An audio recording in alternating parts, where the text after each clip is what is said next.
Some people move on, but not us.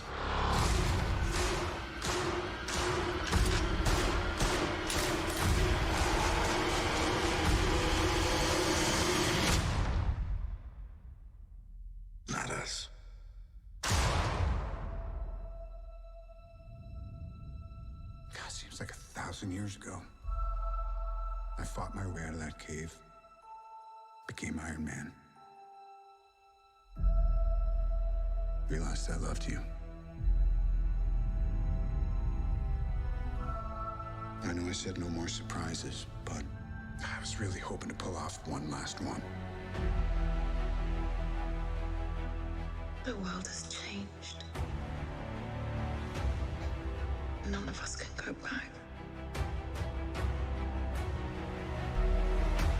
Realized I loved you. What we can do is our best. And sometimes the best that we can do I know I said no more surprises. is to start I was over. really hoping to pull off one last one.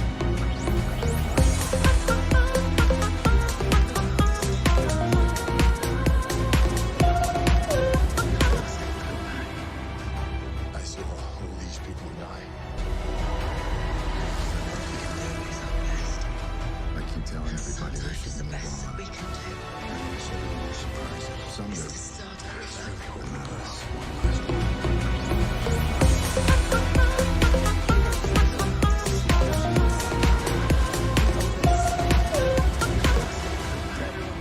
I saw all these people die. They will. I keep telling everybody they should move on. Whatever it takes. Some do. Whatever it takes. I saw all whatever it takes. Some do.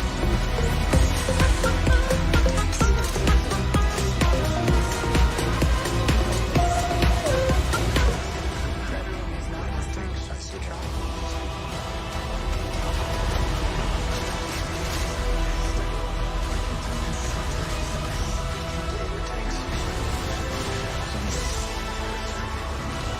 Some do. Whatever it takes. I saw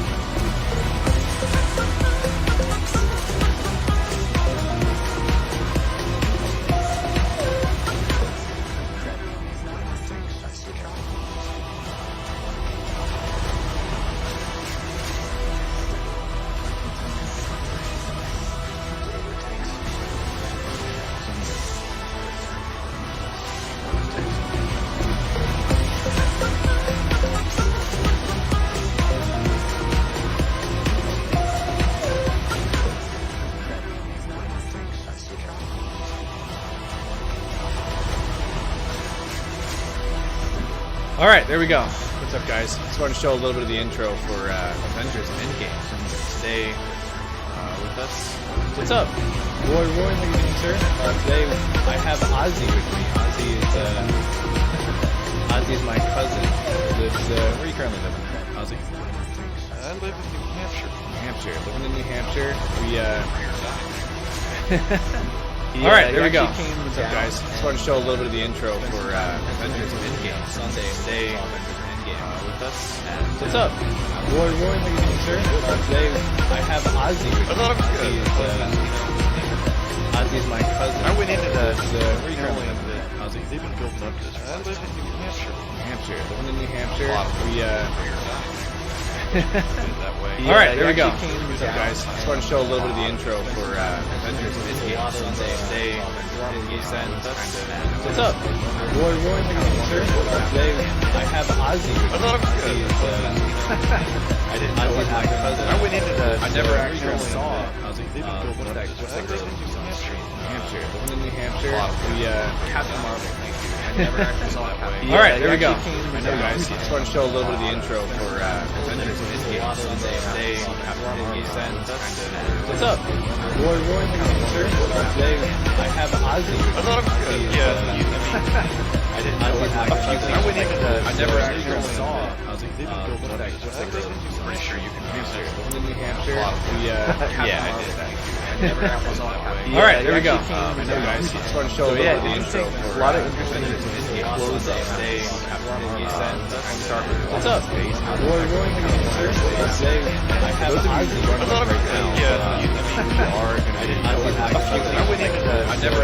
You don't want the movie spoiled. Warning right now. Put a big tag on the put a big tag on it that says spoiler. All right, there we go. Don't get mad at me. A lot of What's up?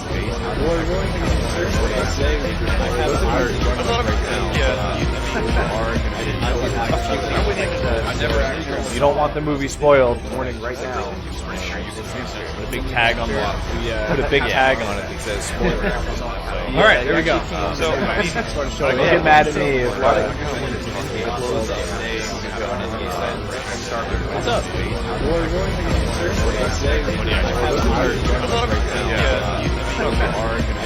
Just open up to what are some of the biggest criticisms here? I mean, Criticisms, huh? everybody's talking about what they loved about the movie. Right. So So what are we talking about for what we hated about the movie? And viewers, if you want to chime in, please by all means chime in and tell us what you liked or hated about the movie. If you saw it, if you didn't see it, spoilers. Watch out. I miss Baby Llama. Yeah, Baby Llama will be back in town. He's in Kazakhstan right now, so he'll be back eventually. Roy, don't worry.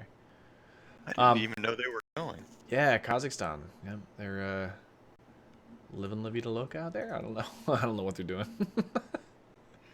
So, I mean, all of the time traveling inconsistencies set aside, I mean, they were all over everybody's lane on that subplot. I mean, they identified all the problems that we find in Back to the Future and the Terminator and you know all the paradoxes, and then after acknowledging those things, they just sort of drove all over the road. Yes. Messing things up. I thought it was absolutely hilarious how they were like Time Cop 2, Terminator 2. They just kept going down the movie list, Back to the Future. They just kept going down the list of movies that they messed up on. Yeah, but then they totally like they borked it anyway. Yeah. Yeah, you're right. I'm sitting there. Okay, seriously, I'm sitting there looking at. Here's your major spoiler here. So, they eventually manage to get all 6 Infinity Stones. And they bring them back into their own time so they can undo the snap, right? Right. But they took the Tesseract from the Shield Vault in like 1970. They took the Tesseract from the Shield Vault, and then magically back in the future, it's the Time Stone. And they made a big point to say that we have to put these back where we got them. Well, good luck with that if you destroyed the cube that was around it. Oh yeah, yeah. You know, same thing with the scepter. It's like they destroyed the. You're right. Yeah, and it's like Captain America's just going to kind of go back and put him back. It's like, did you get somebody to remake a cube for you or a scepter for you on that? Or I mean, you're right. I never even thought about that. How would they have rebuilt the Tesseract without Odin? Yeah, isn't he or is it the Frost Giants? I don't even remember. I think it was Odin. They just said it was the let's see, if you go back to Captain America, the First Avenger. Yeah. Said it was the crown jewel of Odin's treasure room, I think is what yeah. So Red Skull said about it. So yeah, I don't remember where they got it from. I thought they got it from like the Frost Giants or something, or I'm not 100%. Well, originally Odin had it on. Originally Odin had it. They don't tell you how he got his hands on it, but then he hid it on Earth, and in 1944, something like that, Red Skull found it, and then he was doing stuff with it, and then Shield got their hands on it, and then the cat threw it up, and then and the cat threw it up. Spoiler alert on Captain Marvel on that one. Yo, let's talk about Red Skull real quick. How did he get there? Like, they vaguely explained how he got to that realm or that planet. What is it called? Magamor or Magadon or something? With Vormir. Vormir. Yeah. How did he get to Vormir? I don't understand the link there. When he touched it, did it transport him there? In the Captain America? That's kind of something that I thought they would elaborate more on in Endgame about, like how the Infinity Stones seem to have at least something of a sentience of their own. Certainly the Mind Stone, because they said that made up Mark Vision's personality. But you're right. And Red Skull revealed, he said that it brought him there. Okay, it brought him. That implies some.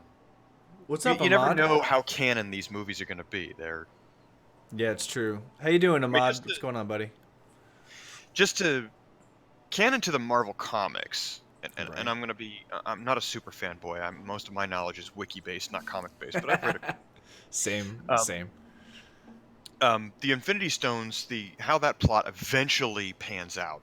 Ultimately, is that so in the Marvel comic universe, you kind of almost have like a monotheistic Right. creation story here. There is one called the One Above All, who is like your version of God or Allah or whatever, Sure. Right. Jagannath, whatever you want to, and um, he's like the single omnipotent creator of the Marvel universe. Now, he's only appeared a couple times in the most cosmic of storylines, but eventually they actually reveal that there is a seventh Infinity Stone, right? Seventh Infinity Stone. Yeah, and they go to like another dimension to find it. I think they found it in like one of the weird dimensions that Mr. Fantastic found, or what have you. But the point is Really? that it's revealed that the One Above All, who is a masculine, omnipotent being who created everything, actually has a feminine counterpart, and that feminine counterpart was shattered into like 7 pieces, and each Infinity Stone represents a portion of her power. And the seventh stone, not mentioned here in these movies, is sort of her mind or her personality or something. The rest of the stones that are involved here just represent aspects of her power, and then her personality, her actually who she is, was trapped in this seventh stone, which is put into some alternate reality, parallel universe, insert, like I said, whatever. Right. So, and they eventually find it, and then they put her back together, and it turns out she's not such a good person, and then there's a whole plot line of them trying to, maybe we were better off with her being split into 7 stones and not reassembling her. Ozzy Roy says Iron Man is dead and Natasha. So sad. I agree. How do you feel about losing two of like the biggest main characters in the series? They were OGs in my opinion. Original gangsters. They were with us since the beginning. Yeah, And I didn't see Black Widow dying off. I didn't see that coming. I mean, neither did I. I think most people probably didn't see that coming because all the fanboys and girls out there were aware that they were promising us a Black Widow movie, which Yeah. it's supposed to be an origin story, so I guess that still works. But Right. It's got like I one didn't really more see in that her. coming. On the Right? other hand, Iron Man, who didn't know that was coming? Robert Downey Jr. said that after this movie, he's done. So Yeah, if you didn't see Iron Man coming, I got bad news for you. It's a sad day if you didn't see Iron Man coming. but I So thought that's he did a good job. yeah, going out. Went out with a bang. Went out with a bang.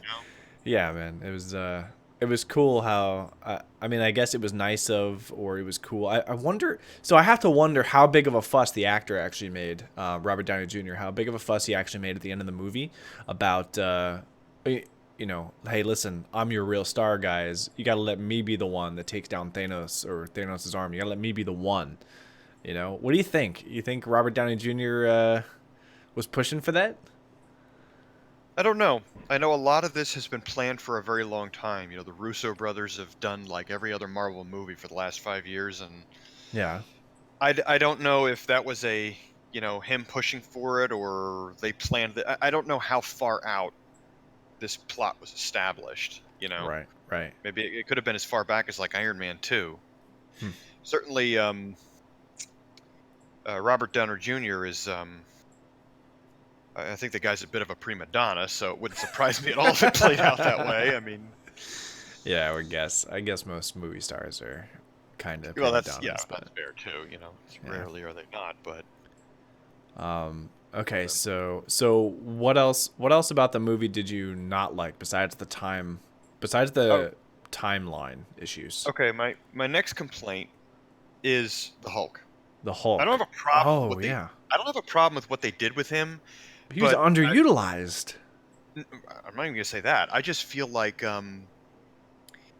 we missed something. He kind of gives us, oh yeah, by the way, I figured out how to make Banner and the Hulk into one, and we missed a whole chapter there. Yeah. It's like Maybe I they'll make almost another Hulk movie or something. I don't know.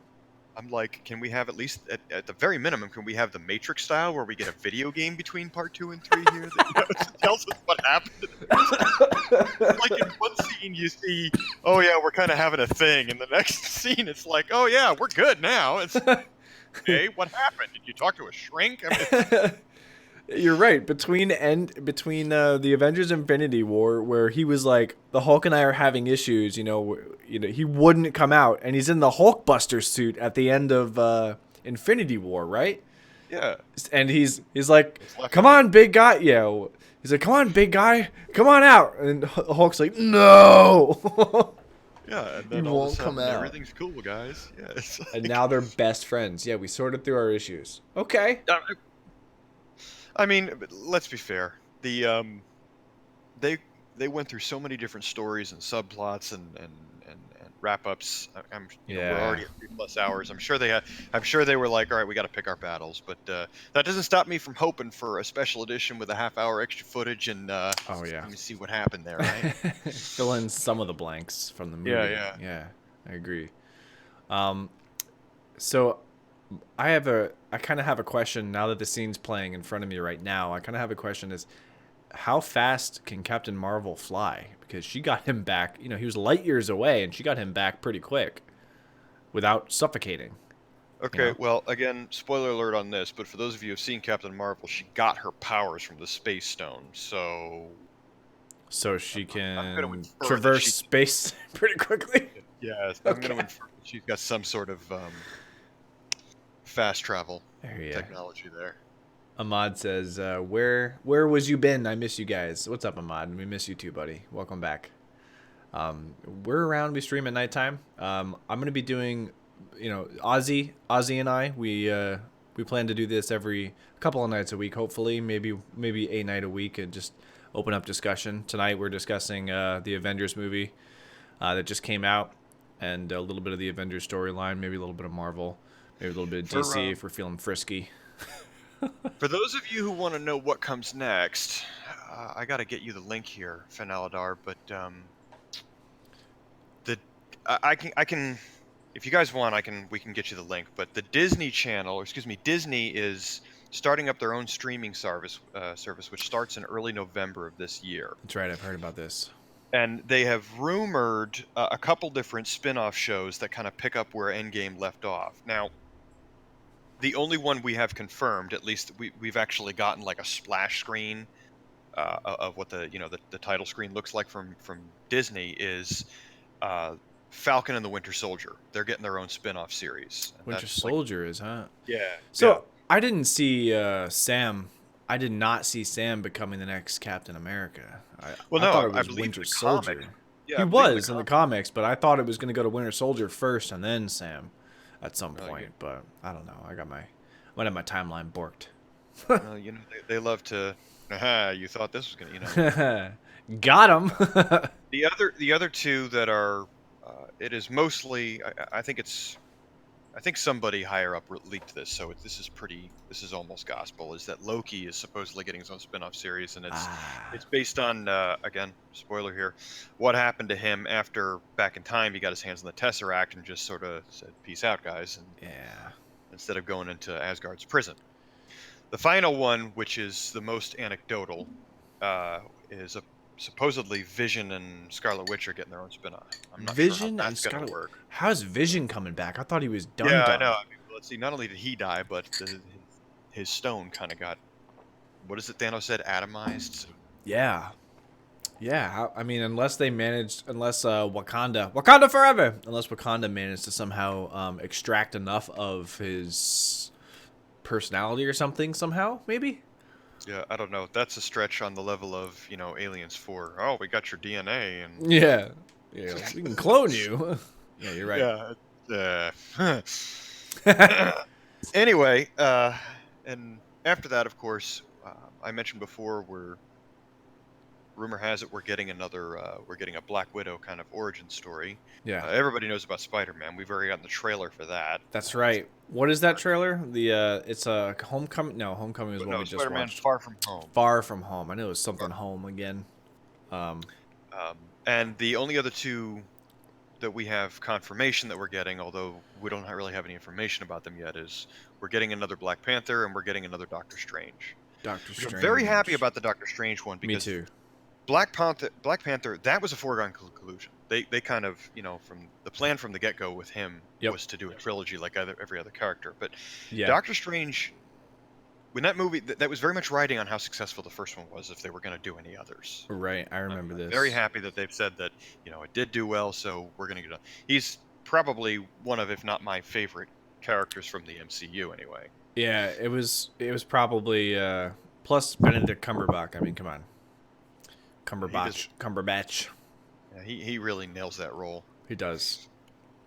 He does. Yeah. So Ant-Man, he didn't go up Thanos' bum and get big. That Was that your fan theory? This is how it's gonna happen, guys. No, that wasn't my fan theory. It was all over the internet in memes, though. They were saying, hey, why doesn't Ant-Man just go up Thanos' butt and then get big? That was like they're like, it would resolve everything. Yeah. I don't know why he didn't do it. Maybe I liked Ben Shapiro's theory. We're gonna have 3 hours of Thanos explaining farming. That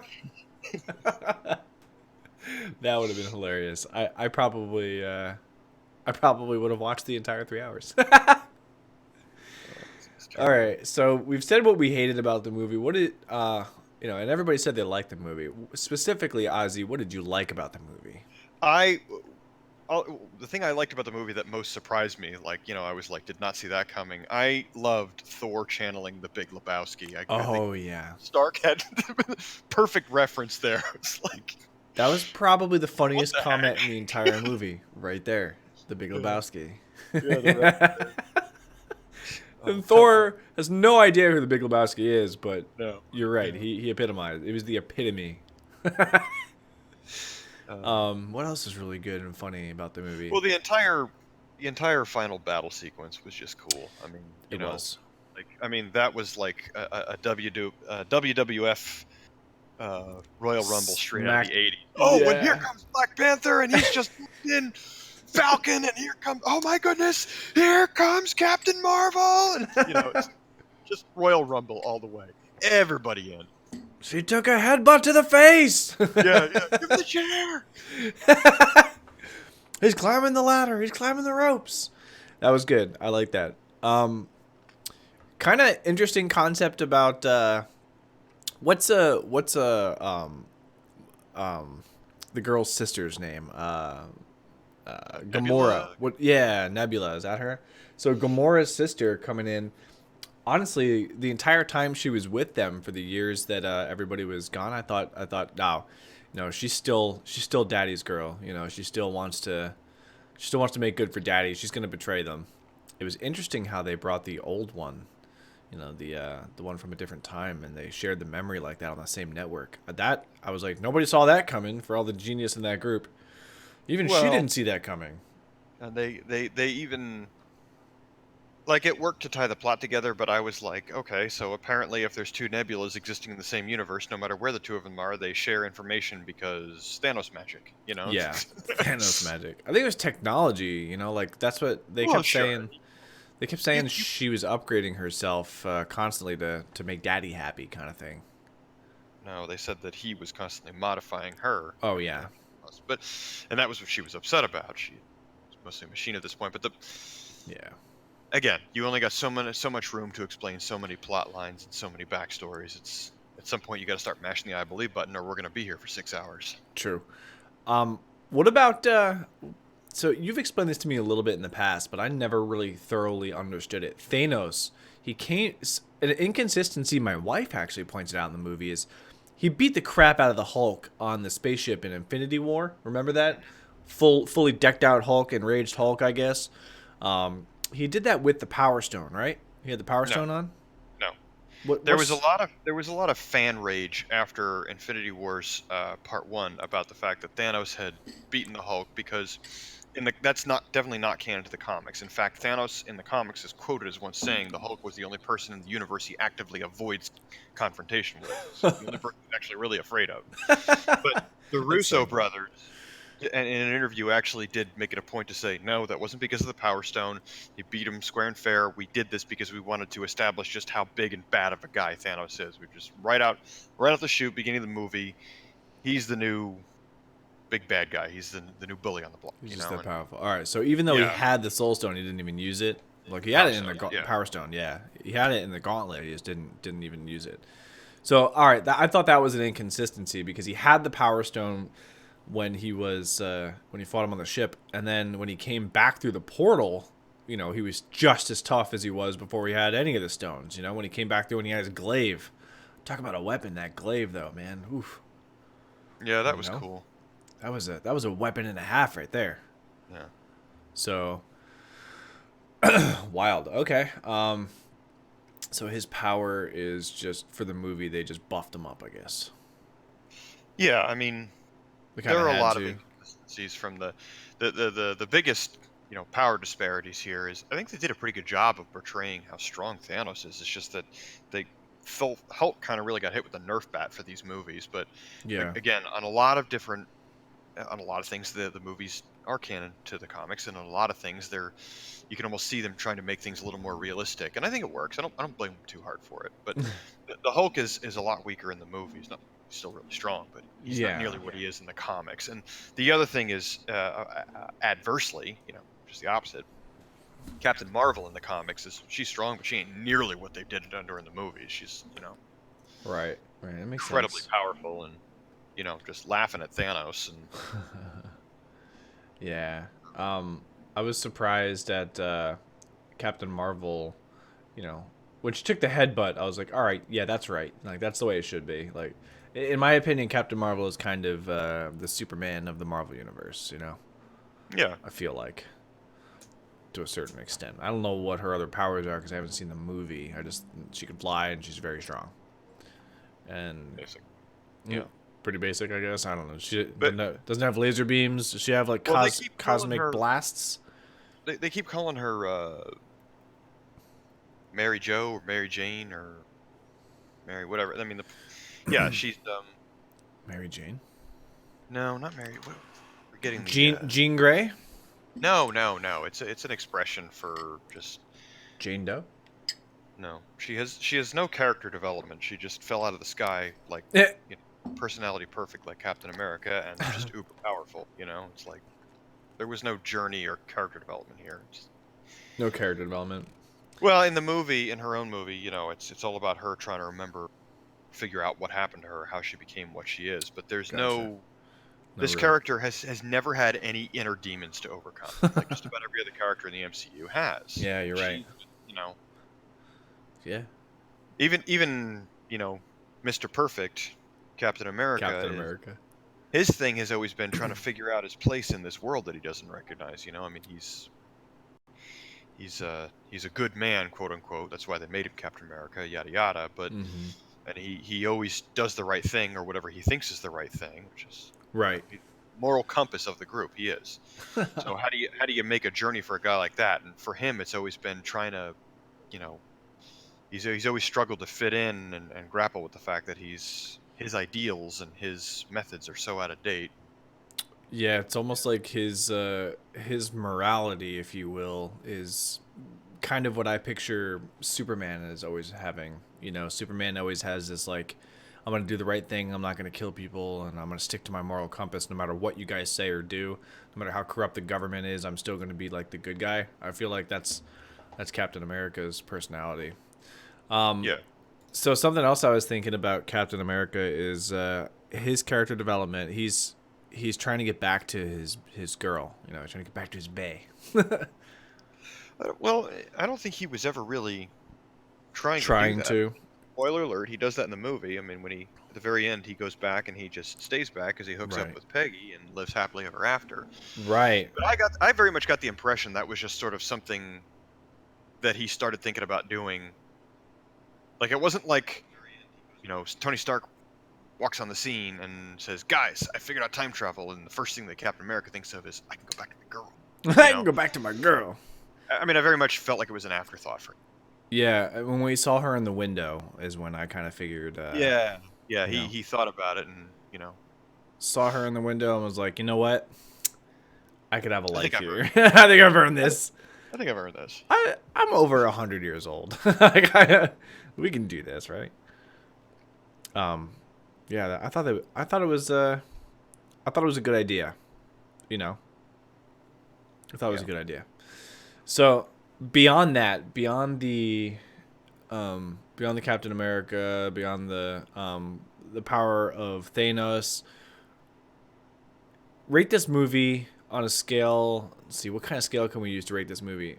Let's rate it up against other Marvel movies because my wife has stated to me, quite to my shock, that she thinks that the other movie was better.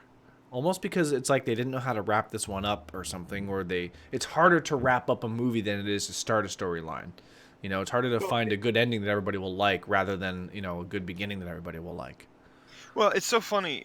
It's funny that you say that because I kind of felt like I feel this one was darker than the first one, which is weird because I half expected, you know, when the first one ended kind of on a bad Really note, dark note, yeah. Yeah, everybody was saying, "Oh, well, that's, you know, Empire Strikes Back." I mean, we know this is the middle movie, the middle story here, and Yeah. you know, not everybody's going to be happy in the end because we know that the follows is going to resolve everything, and it's like, yeah, it did in the darkest possible way, and holy cow! I mean, Yeah, you're right. it's like, well, yeah, there was a happy end, sort of happy, yeah. Sort of happy The ending. good guys did win. I'll say that. You know. Sure, yeah. You could see that, I guess. Yeah, my Meanwhile, wife actually, the The girl who girl. was sitting next to us in the theater was, Oh goodness, my she was a gosh. box of tissues. Oh my gosh, man. She wasn't just crying, guys. She Bawling. wasn't just crying. She was bawling her eyes out in the Yeah. in the middle of the movie. And We we're get up just to like, walk out, and there's like an empty tissue box on the seat there. I look over and she's sobbing uncontrollably. I'm like, okay, all right. You really like Captain America or an Iron Man? Okay, cool. They didn't cry. Scarlet or what's her name? Freaking Black Widow. Black Widow. And lost it for Iron Man, and not even so much for Iron Man. It was all Chris Evans, right? She was bawling. Yeah, I think so. She was I think bawling. so, yeah. Right. Yeah. That was funny. Okay. So we have what we liked and what we didn't like, I think, pretty much down. Any other comments you want to make about the movie? Any other inconsistencies, things you like, things you didn't like, anything like that? I just want to make one more comment about the future of the franchise. Yeah, where do you see? I mean, we've talked a little bit about how we're getting an origin movie for Scarlett Johansson here, but where else do you think we're going? I've already said everything I know Mm-hmm. that's coming. But what I do want to say, you know, just kind of Speculation. Mm-hmm. I think that Spider-Man Far From Home needs to do very well. I think it needs to because they've wrapped up so much of the story in this one. They need that movie to be good in order to say, Yeah. we're not done yet. You know, there's more coming. Yeah. You know what I mean? Yeah, they do. Yeah. Yeah. That movie needs to do good in order for them to be able to say, we can still make really good movies without these characters that you loved that are now gone. You know, we've got new ones and they're awesome. You guys love them. Remember, you loved Spider-Man 1. You know, and it's just a reminder that there's more story to tell. I really like the dynamic of Spider-Man and Tony Stark, not the pro skateboarder. Sorry. Mind out of the 90s, man. Yeah. If you've ever seen an interview like with them together, I think the reason the chemistry in the movie works so well was because exactly the way that they are in real life is the way that they operate in the movie. Robert Downey Jr. and Tom Holland. Yes, it's like Robert Downey Jr. is Tom Holland's protege in real life and in Avengers. Yeah. You know, it's like it's pretty much it's the exact same dynamic they have in real life that they had in the movie, so that worked out really well. But I'm excited. I saw I saw Homecoming, and it was really good. I'm excited to see Far From Home. What is that, in London or something, or England? Looked like. I'm not sure. I mean, I saw one shot that looked like it was in Venice. They were doing like canals and stuff, but I have to watch it. Play the trailer. Play the trailer. Which one? Spider-Man. Which Far From one? Home. Far From Home. Yeah. Far From Home trailer. Spider-Man. Let's see what we got here. Spider-Man Far From Home. Thank you, Spider-Man. That was so good. Hey, sorry I'm late. Happy. You look nice. Thank you. You too. Thank you. New dress? Yes, it is. How'd you know? What just happened? Planning a trip? Mm-hmm. Going to Europe. School trip. Did you get your passport? Peter Parker here to pick up a passport, please. Mini toothpaste? Pack your suit. I just want to go on my trip with my friends. Europe doesn't really need a friendly neighborhood Spider-Man.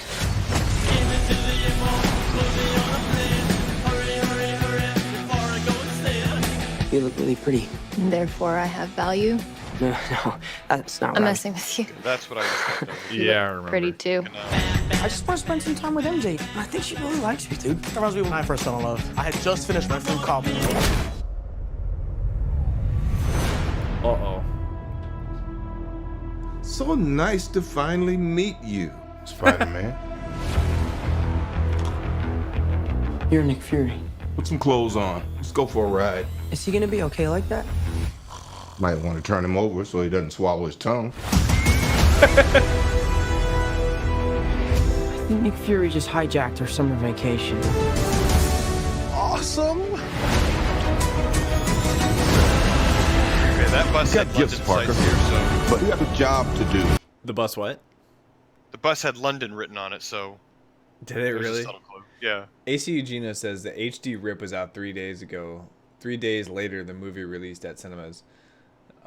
Looks like you can watch it online there somewhere, huh? Oh, Endgame? Yeah, Yeah. I've heard that.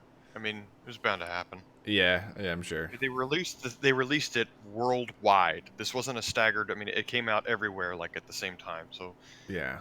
somebody's going to be living in a country where the security guards aren't exactly paying attention. Although I actually one of my customers I fix air compressors for a living, and one of my customers is like one of these newfangled movie theaters. They use air compressed air for the seats that move around and stuff like that. And Oh, yeah, the X thing or whatever. Yeah. Michael Campany, what's up, man? So I got to talk to the owner, and I was asking him. I was like, I know for the longest time, well into the era of digital movies, you guys were still shipping, film, like analog film, because as long as you kept it off the web, it was piracy proof. Like into the late 2000s, they were doing this, but somewhere around the early 2010s, they finally buckled and did digital. But he said he told me that they have some pretty high tech coding, like encrypted into the visuals, just like they do in hotels. It's like if you try to record it, Yeah. they will know exactly what theater and when that was recorded in. Yeah, because they have like encrypted stuff on the screen, like that. Yeah, Yeah, They'll artifacting that's like QR code. Yeah. Yep. All right, I'm gonna So- play the rest of the trailer real quick. Are you going to step up or not? You're all alone. Your friends are in trouble. What are you going to do about it?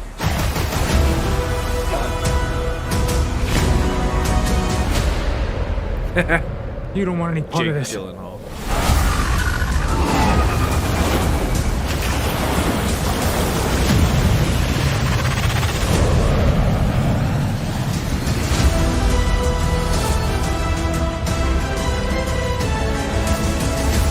Who is that guy? He's like Iron Man and Thor rolled into one. He's no Spider-Man. What is it with you and Spider-Man? What? He looks out for the neighborhood, has a dope suit, and I really respect him. Sup, dickwad? I did not see that. I'd never seen that trailer before. That's great. That was great. That was And then funny. Doctor Strange shows up and bends the guy with a fishbowl over his knee. Yeah. Doctor Strange. Yo, Jake Gyllenhaal as Mysterio. What do you think about that? Well, yeah. I mean, I like it. I like one of the wonderful things about the Spider-Man universe. You and I were talking about this the other day. How, Spider-Man is sort of the mythos mirror of Batman. Not Yeah. in that Spider-Man and Batman are very different as characters, but they're like the one character from each universe that can operate completely on their own, and they either of them have, for one character, they have the most generous pantheon of villains associated with them. Yeah. And for all the reboots we've done with Spider-Man, we could reboot this thing every 10 years for the next century and never run out of new villains to keep making movies off of. Spider-Man has so many characters you can draw It on. really does. It looked like they were using two in there. It looked like what is it, Clayman? What's the freaking Clay guy name? What's his name?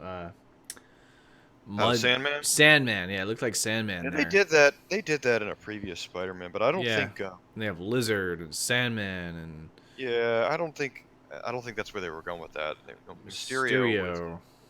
I think he you had like a water elemental there and an earth elemental, and I think that was just, and he even said, you don't want none of this or whatever. I Tim think we're just gonna. Wiley, what's up, bro? What are you linking there, buddy? Twitch clips. What am I looking at here, Tim? Oh, llama shooting me. Yeah, thank you. Very, very good. Thanks, Tim. Appreciate it. I was playing PUBG earlier today, Ozzy, and Baked Frog is over at Llama's house right now, and we were playing together. We were running up a hill. He turned and shot me by accident. He couldn't see my name, and people are loving it. They clipped it. They're freaking laughing at it. He's just popping in my channel to troll me. Oh, I'm sure it was. So I actually, speaking of not PUBG, but I wanted to ask you, getting back to when we saw Thor doing the full Lebowski with his buddies there. Yeah. They were playing. Was that Fork Knife that they were playing there? That was Fork Knife, yes. It was, okay. Yes. Unfortunately, they just put Fork Knife in a freaking Avengers movie. that game. Further legitimization. It needs no more further legitimization. Unbelievable. Well, I remember I read somewhere. I think it's in that Easter egg page I linked you that Fortnite did a. Oh yeah. They did an Avengers. They did. You could be Thor, or you could be freaking Thanos. Yeah, Thanos. What do you want to call him? So this is. I mean, I've found that I've been reading through this website. It's all like the Easter eggs in the movie, and I thought something that I missed from the movie actually. Yeah. Was in one scene. One of the early scenes with the Hulk, you see him eating like a gallon of ice cream, right? I mean, like when he's not fighting in this movie, if he's not fighting, he's eating. that's that Hulk ice cream from Ben and Jerry's they were talking about. Yeah, I didn't right? catch that. It was a reference to the first movie, the hunk of Hulk burning fudge or whatever. That's what he's eating. And he goes, "That's my favorite." Yep, I saw that and I remember that. Do you experience your squad name doesn't appear and then see who's the enemy? My issue after the update. So the reason I watched the clip again. Here, I'll freaking play the clip for you guys so you can see it. So you know what we're talking about, Ozzy. I'll go ahead and play it right now for you. It basically, it's wow. I think it's loading slow enough. Goodness gracious. Learn L2. Feed the hamster. L2 internet. Man, here we go. Oh, not this. I gotta go open up the chat real quick. Hello. Here, I'll freaking play the clip for you guys so you can see it. All right, right here's a clip. Okay, so you'll notice that there is a road. He's basically looking for the enemy right now, and there's a road down there to the right. Oh my, dude! I just killed you too. Sorry, he freaking shot me, but the road kind of blended my name in, so I don't blame him. This is crazy. I don't see that. Oh my, dude! I just killed you too. I didn't see your eye. You can't. No, you gotta go, dude. He'll die. This is my life. Oh my, dude! I just killed you too. This is crazy. Oh. He got me good. Anyway, yeah, the Easter eggs. Darn you, Tim Wiley! Frog murder. Thank you. Do you experience your squad's name doesn't appear? Sometimes. AC Eugenio, the worst thing that happens to me is my squad. The behind my squaddy will be the enemy, or between me and my squaddy will be the enemy, so the name pops up right above the enemy and I think it's my guy. I just keep walking. That's the part I hate the worst. That's why I was saying they should outline your people, like in that little blue outline, so you can tell who's whom. An underwater earthquake. What is that? Rocket's new uniform? I didn't notice that Rocket had a new uniform. Are you still there, Ozzy? I am. I'm. Okay. I didn't notice that Rocket had a new uniform. Did you? No, I didn't. I mean, I think he had a different outfit on when they went to 5 years into the future. Yeah, I mean, he had the right here. He had the. I didn't notice this. You're right. This is new. Normally, it's like a brown vest or something, isn't it? I feel like Rocket's been wearing something different every movie he's been in. True. Two community actors make cameos. Ken Jeong plays a rightfully suspicious security guard at the storage unit Scott finds himself in. Later, oh, I saw that. Yeah, Ken Jeong. That was funny. The little Asian guy from The Hangover. And then who else makes one?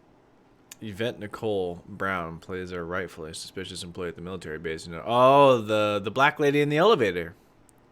I've never seen her before. Oh, is that's from the show, the sitcom Community? I don't think I haven't watched that. Black lady in the elevator. Yeah, in the elevator when they're like, I've never seen those guys around here before. Remember? Oh, yeah, yeah. Look at the freaking size of Chris Evans. This guy's an absolute unit. I wish I could go to the gym that much. He's supposedly he's a vegetarian. Really? He does that without eating any meat. Any meat, yeah. That's wild. Must get his protein from beans or something. Jeez. When Scott reemerges 5 years in the future after 2018 snap, he reunites with his aged-up daughter. That's right. Abby Ryder Fortson played the character in Ant-Man and Wasp, but 17-year-old Emma Furman took over in Endgame. In the comics, Cassie becomes a shrinking and growing superhero known as Stinger, or Stature. Should the MCU ever introduce a version of Young Avengers, the older Cassie could be a player. That's interesting. I didn't know that about that. Time heist, as is befitting Ant-Man. There's a very small but fun callback. At the first Ant-Man, Corey Stoll's villain Yellowjacket exclaims, "Do you think you could stop the future with a heist?" When Scott reunites with the Avengers in the 2013, Scott pims realm technology to execute a time heist. Turns out the answer is yes. I missed that. That's funny. Morgan H. Stark. Tony and Pepper Potts' adorable daughter takes her name from the obscure comic book character Morgan Stark, who was Tony's disreputable cousin that Morgan first made his debut in 1965 issue Tales of Suspense. Okay, interesting. Professor Hulk.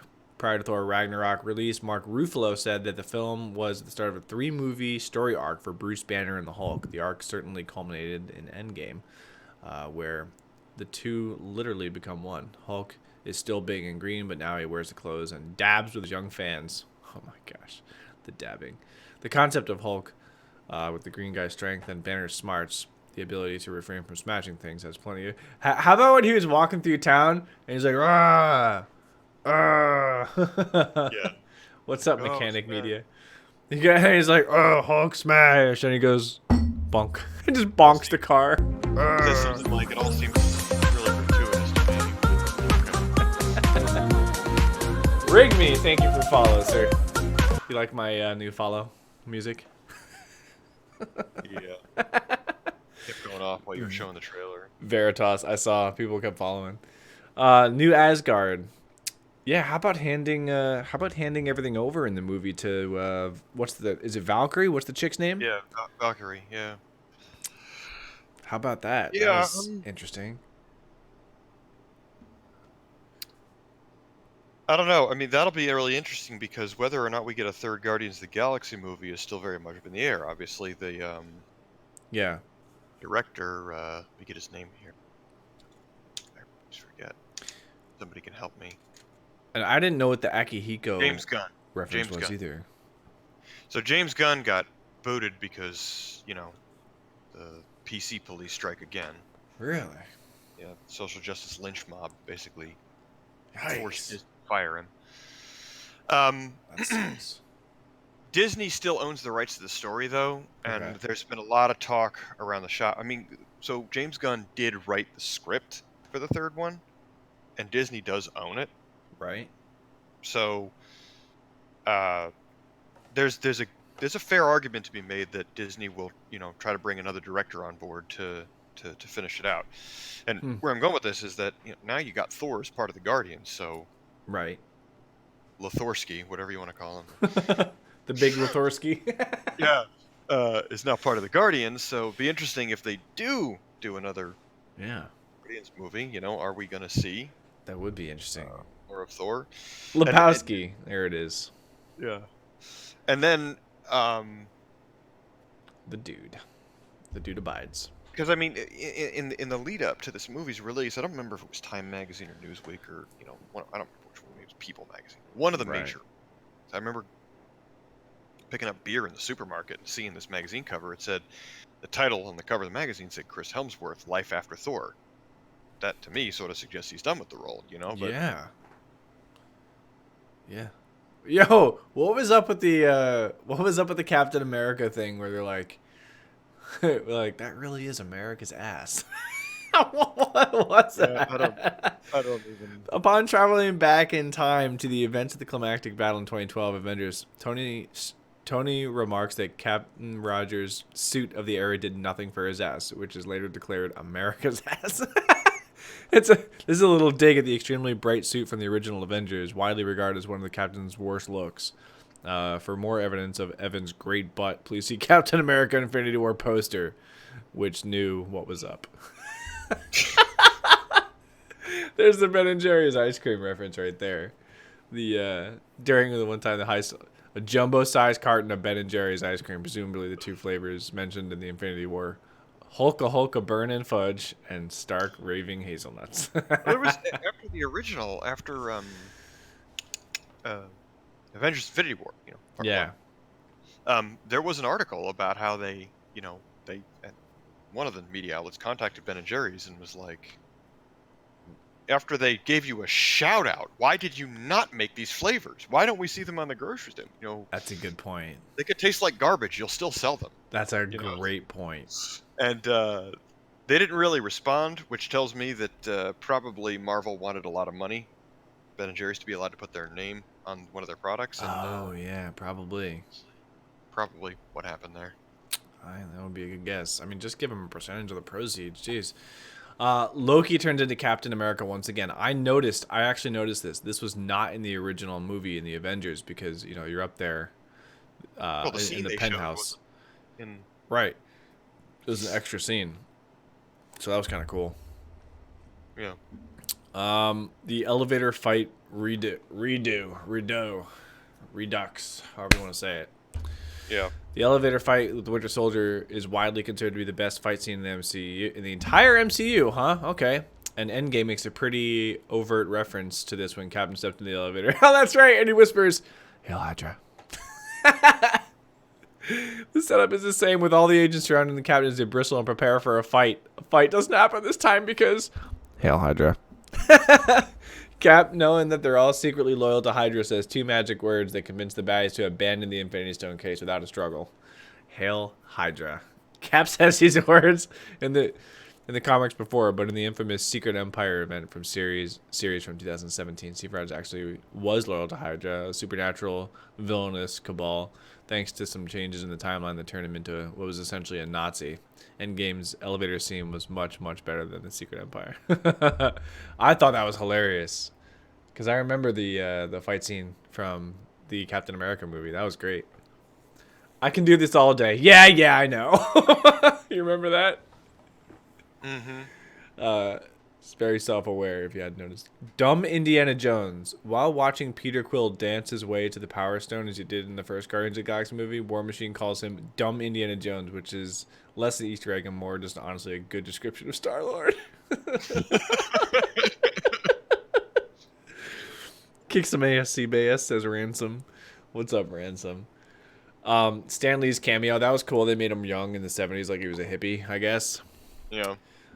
Golden Age Ant-Man helmet. I did not notice that, but I did when did? they were getting. Yeah, it was when your Captain America was back in the 70s. Yeah. Iron Man was Tesseract, and he was getting more Pym particles, so they could Oh, when they opened and he grabbed the Pym particles out of the the machine. in that like sitting on the workbench there was the old school. Gotcha. Okay. Yep. The Bee Gees and Mungo Jerry. While discussing Tony and Steve's appearance, Yvette Nicole Brown complains about Tony's hipster beard and asks whether it more resembles the Bee Gees or Mungo Jerry, both pop rock bands from the era. I saw that. Mungo Jerry had the most legendary chops ever. I mean, they were just. There's never been a comparison since. So Bee Gees, most definitely Bee Gees would be the correct answer to that. Yeah. Okay. Jarvis the butler. That's right. You remember Jarvis appearing and getting in the car with Howard Stark, Tony's father. You remember that? Yes. They got in the car and Jarvis was driving them. I thought that was pretty cool. It's the Agent Carter TV series. Hulk holds up a mountain. Oh yeah, in Secret Wars. When he holds up the he holds up the ruins of when they're trapped underground there. This is a good one, man. Captain America wields Mjolnir. When Cap finally wears Mjolnir, Thor responds, "I knew it!" It's a reference to the moment in Age of Ultron when the only person other than Thor who was able to make the hammer budge was Steve. The scene in Endgame is a fist-pumping moment, but Captain America has lifted Thor's hammer before in the comics. He lifted the hammer. You were talking about this before, Ozzy, how there's been a slew of people who have lifted Captain America's hammer in the comics, right? Well, yeah, the whole thing from the first Thor movie where, whoever holds this hammer, if he be worthy, shall wield the power of Thor. I'm pretty sure that's not verbatim, but the point is there's been like 6 different renditions of Thor. In fact, in the original Infinity Wars comics, it was not the original Thor that was playing the role of Thor. Today, playing the part of Thor. Yeah, it was, and that became a problem because what was his name? Any fanboys in our viewers out here that can tell me who it was? But anyway, normally he was just a normal human, just a good man, like Captain America, like Rogers. So he was able to wield the hammer and become Thor for the duration of the Infinity Wars. But the showdown with Thanos took place on like a barren rock. It was like they were fighting him on some asteroid or something, or a desolate planet or what have you. No atmosphere and nothing. And the point is that when the rules of wielding Mjolnir and becoming like Thor are that if you're not actually Thor, then once you drop Mjolnir, or actually there's a timer, there's a rule. You have you can be separate from it for like 10 seconds or something stupid like that. What? And if you get outside that window, you revert back to your human form, and that's what happened to this guy, except that he was in the vacuum of space, and that went badly for him. Because he got separated from the hammer for more than 10 seconds, and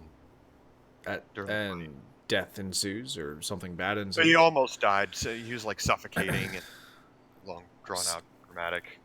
I like this. Fun fact: Superman has also wielded Mjolnir and Captain America's shield in the early aughts DC and Marvel crossover, JLA/Avengers. So Justice League America and Avengers, yeah, Superman. I kind of feel like Superman would be able to pick it up no matter what. But it is a magic item, right? And Superman is completely affected by magic. That's one of his weaknesses. Captain America's shield breaks. That was really interesting, seeing his shield get chopped away. What the hell is that didn't surprise Thanos' glaive made out of? Yeah, that didn't surprise me because what you've essentially got here is you've got vibranium, right? And whatever they call it in the comics, let's just deal with the MCU canon here. Right. Vibranium is a metal that came from someplace in space and crash landed on Earth via a meteorite that hit Wakanda. Okay, but it's just it's at the end of the day, it's just a ridiculously strong metal that came from outer space. Nothing magical about it. It's not a far stretch to think that an advanced alien race, which Thanos is, right, would have something metallurgically superior to it. Okay, all right. I could make the same argument for Thor's hammer, which is made out of, I believe, Uru is the name of the metal. Yeah. That his hammer and Stormbreaker and whatever are made out of. It's made out of, right.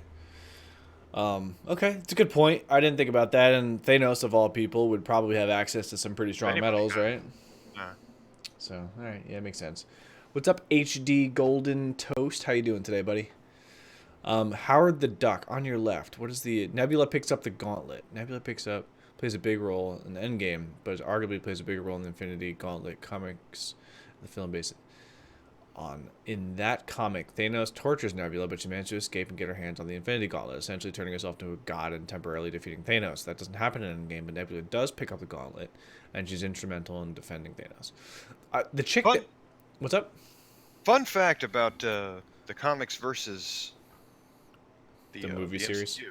Yeah, the movie series is that how it ends in the comics, Thanos does not die, and the Infinity Stones do not get destroyed. They get broken apart again. They get taken out of the gauntlet, and they get, because everybody realizes that they're too dangerous to keep together. And what's really interesting is that So each stone gets assigned to a person to be sort of the guardian of that stone. I believe Adam Warlock gets the Soul Stone, along with I think not Nebula, Gamora goes off with him. Strange, of course, gets the Time Stone back. And I don't remember which one he gets, but Thanos actually is entrusted with one of the stones. Probably the Strength one or something. I don't know. Power Stone? Yeah, Power maybe. Stone. I don't know. On your left, just when everything seems lost, Steve hears a familiar voice and a familiar phrase. Sam Wilson, the Falcon, has come to save his life and ready to fight with all the previously dusted heroes. When he arrives, Sam tells Steve on your left. A nod from the first meeting when Steve kept lapping Sam while jogging. I didn't get that reference, but I get it now. I did. You did? Really? Yeah, I caught that. Because I was even, like, the portal did appear behind him and to his left. Yeah. But it did. Howard the Duck. I am constantly seeing Howard the Duck. Dude. Have you actually seen the movie?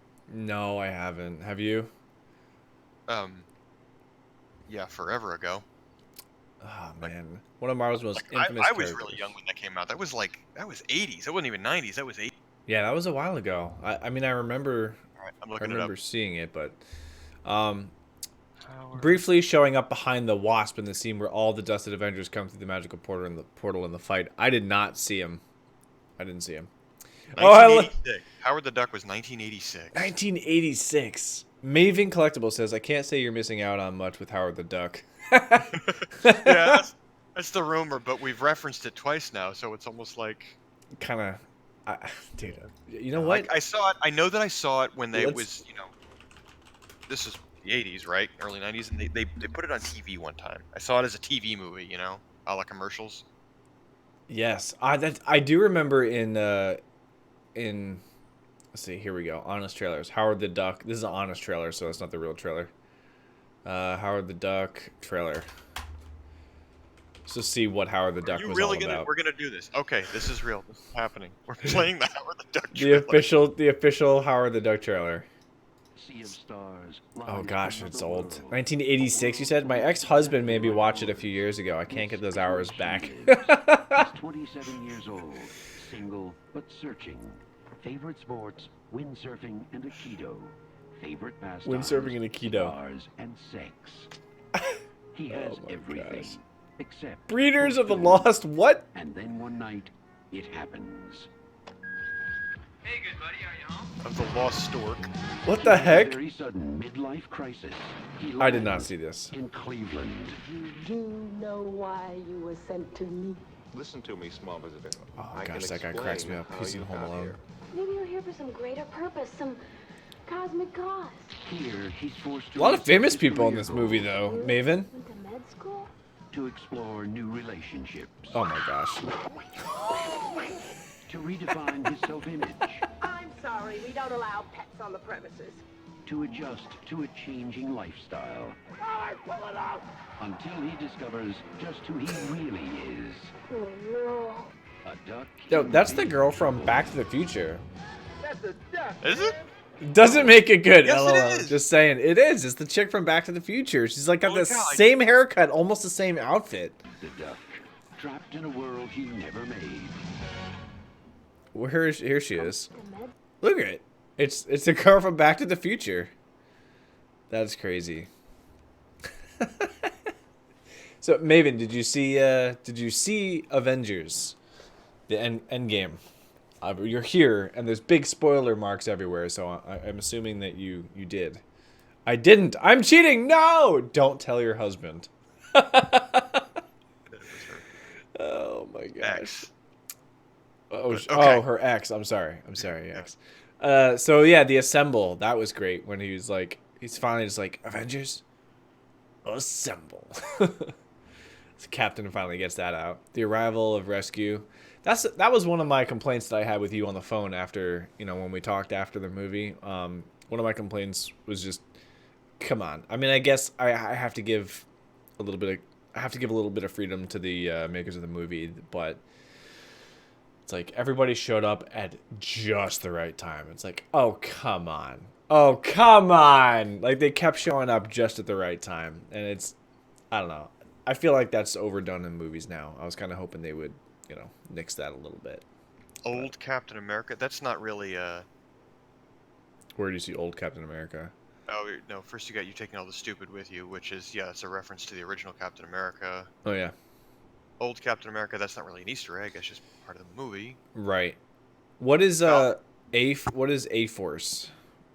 Black Widow timeline. That's Blah blah the blah. all-female. Oh yeah, that's right. When they were like, I mean, she's not alone. outside the MCU, the Avengers are like as bad, if not worse, than the X-Men. I mean, there's like probably hundreds of characters that have dropped on and off the team over the years. Yeah. Just so many people that have been. Do you remember the "I am Iron Man" comment that he made? Yeah. I love how Thanos says, "I am inevitable." He's like, "I am Iron Man."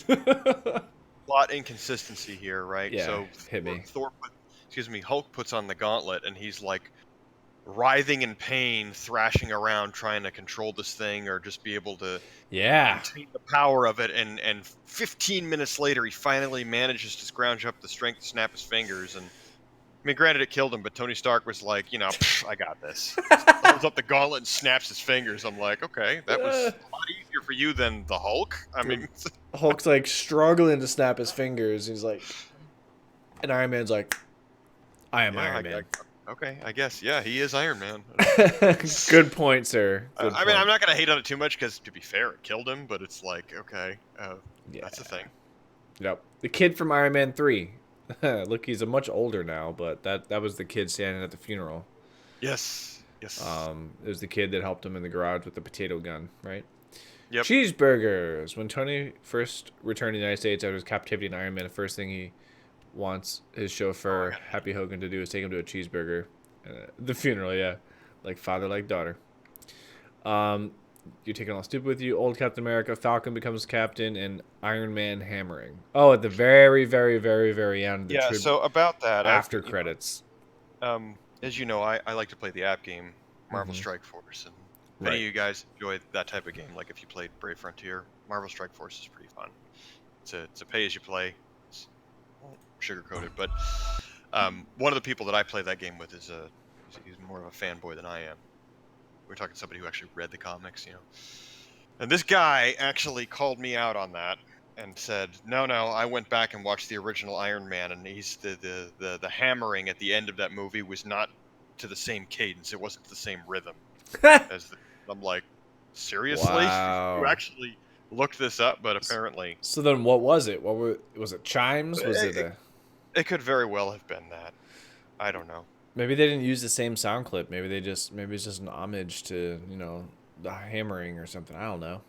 I think there's a 50-50 chance that, eventually one of the Russo brothers will tell us what it's supposed to be. Yeah, it could be. And if they don't, that's so abstract or obscure. I mean, all the fanboys are going to make. The fanboys. Fanboys and fangirls. And fangirls. Sorry. Oh, yeah. Come on. You got to be PC, bro. Or whatever. All right, so that's probably all the time we should put into Marvel and Endgame. We did have another 2 topics we could talk about tonight before we sign off. One of them was video games, where they're going and where we've been. Talk about some old school vintage video games. And you really wanted to discuss top 10 video game theme songs of all time, right? Yeah, well, the other, video games, where they've been, where they are, we could talk a lot about that, so maybe we're better off holding that one. Let's hit the top 10 that you wrote down. Let's hit that real quick. That's a good one. So not necessarily. Give them to me. I didn't give this. I didn't give this enough thought that this is necessarily the order, except for my number 1 pick. Right. But the rest of these, you could rearrange these. This is just so like from 10. 2 to 10, you've got them in like pretty much any order, but number 1 is still your number 1. Yeah, vaguely. Okay, so at number 10, I've got for the original Nintendo Entertainment System Mega Man 3, the title theme. Maybe I'm just nostalgic for that one, but I loved that one back in the day. Let's hear it. Let's hear what it sounds like.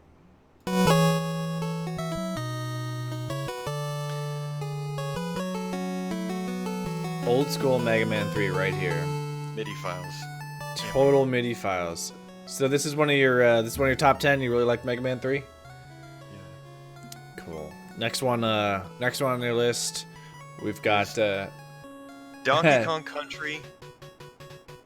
Donkey Kong Country for Super Nintendo, right? Yeah. And I'm not for that one. I'm not citing any particular theme. Like I liked all the music from that. You're right. I did really like this theme. I really, really like this theme after it gets picked up. The very beginning, I'm not like, I don't think I'm totally down with, but the when it picks up and the MIDI really gets going, I think I like that. But Donkey Kong Country theme, this was a great one. I have to agree. Gotta get it up a little bit here.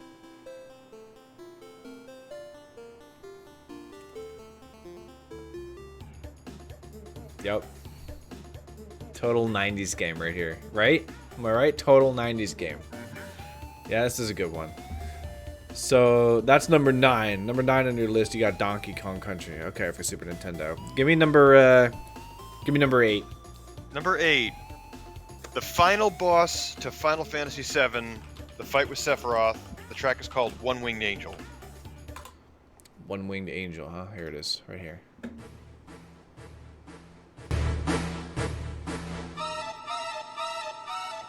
Oh, dude, I remember this.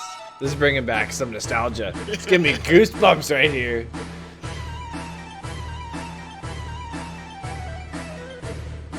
That's pretty obscure, though. I mean, compared to the rest, you know, theme songs, this is a pretty obscure one. But they've redone this song 3 times. They did it. They redid it. Another version of it for Kingdom Hearts 2, I think. Really? I did not know that. And they redid it again for Final Fantasy Advent Children, the animated movie. That was an amazing movie too, by the way. I really, really enjoyed that. All right, so number 7. Number 7. I have to agree with this one. Yeah, I mean, it's Maximum Carnage for the Super Nintendo system. Mm-hmm. The music is by the band Green Jelly. Oh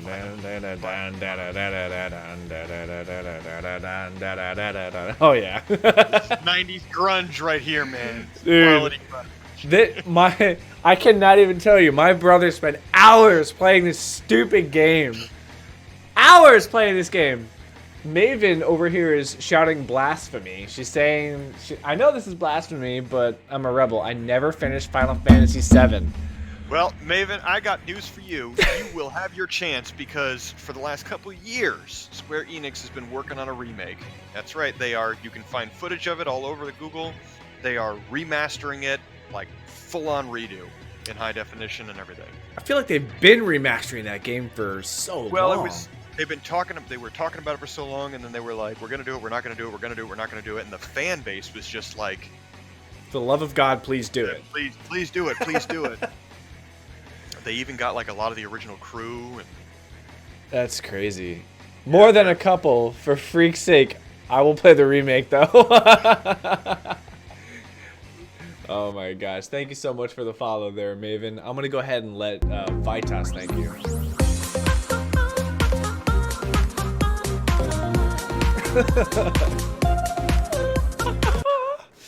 Can't get over it. All right. So, sorry. Vitas interruption. It's perfect. Thank you so much for the follow, Maven. Appreciate it.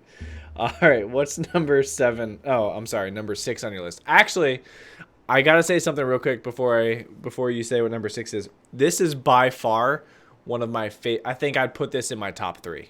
But go ahead. It's DuckTales, the video game. Heck yes. And you can say NES, or you could do the PS3 remake. They're both very similar music and, you know, good stuff. Love it. I think the most commonly used one is the one when you first start, right? The moon theme? No, the moon theme. The moon theme is the one that everybody loves. Yeah, I love the moon theme. Yep. All right, here we go. Moon theme right here. This is it. This is the one right here. This is my favorite. Yep. For a MIDI file, this is phenomenal. They got the beat in there. amazing. Absolutely amazing. This is one of my favorites.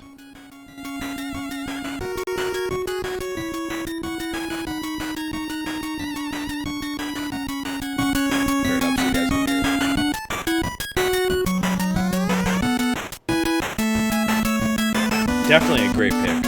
One of these days, Fred, we gotta do an episode where you and I just go through some of the old Nintendo games you played. You were 8 and I was what, 10, 12. Yeah. Back in like the early 90s, we'll play Fester's Quest. Oh yeah, Boy and His Blob. Boy and His Blob, yeah. Karnov. Yeah. All right. Number 5. All right. Number 5. The original. Part 1. The very first one for Nintendo. Doing a lot from the NES here. Final Fantasy.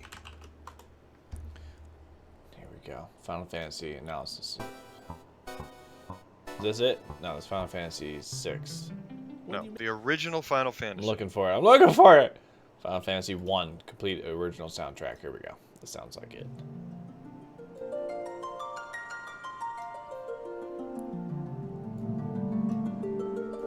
Do we hit it? Well, this isn't the MIDI version of it, but this is the music that I'm talking about. This, and I love this song, and it has shown up in just about every Final Fantasy game. But I said the original because, of course, the original is the original. I liked it.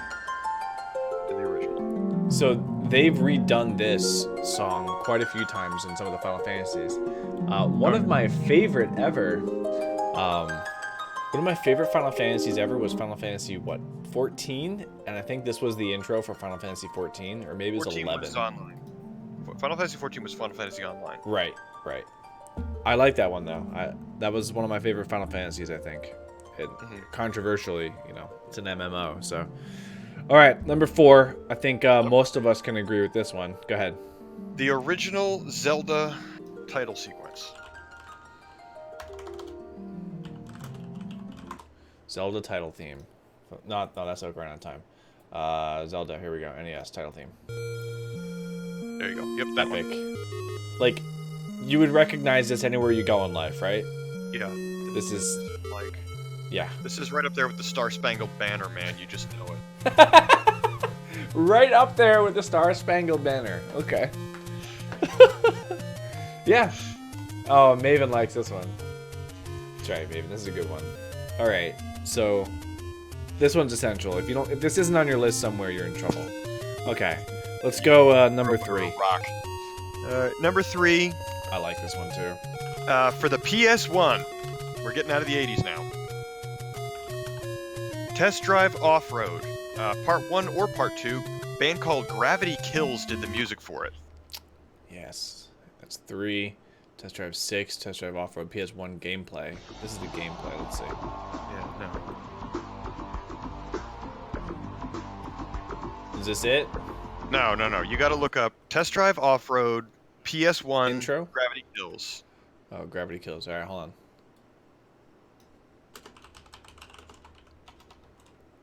Gravity Kills. Test Drive Off-Road 2? Drown? Yeah, 1 Alive? and 2. Which one? Is it Drown or both Alive? 1 and 2 had Gravity Kills music in it. Do you remember whether it was Alive or whether it was Drown? They had a bunch of songs in it. I mean, this is the cool thing is, remember, with the advent of PS2, or excuse me, the advent of the PS1, the disc games, they actually, if you put the disc in a CD player back then, it would play the album. Play the music, yeah. You can play the album, yeah. But all their hit songs were on it. Enough and Guilty and I forget what the third one was. Alive. Here's the official soundtrack right here. So you like the band Gravity Kills then, I guess? Well, you know, that's the 90s in me again, but yeah. But honestly, I only liked like their 3 hits, and that was it. They had two hits that were big hits in the Test Drive games. Like I said, Guilty and Enough were on these, and then the sound. You know what it sounds like to me? Mortal Kombat soundtrack had one of their songs on it too. This sounds very much like what's the band that I'm thinking they sound like? 9 Inch Nails. They're very Nine Inch Nails, Marilyn Manson. Yeah, they're pretty industrial. You know. Yeah, there's kind of an industrial flavor there. All right, so what's next? What's next on your Number list? 2 is, this is almost like I had to put this on here or get shot. You know, You did. Ocarina of Time, of course. You know, I mean it's.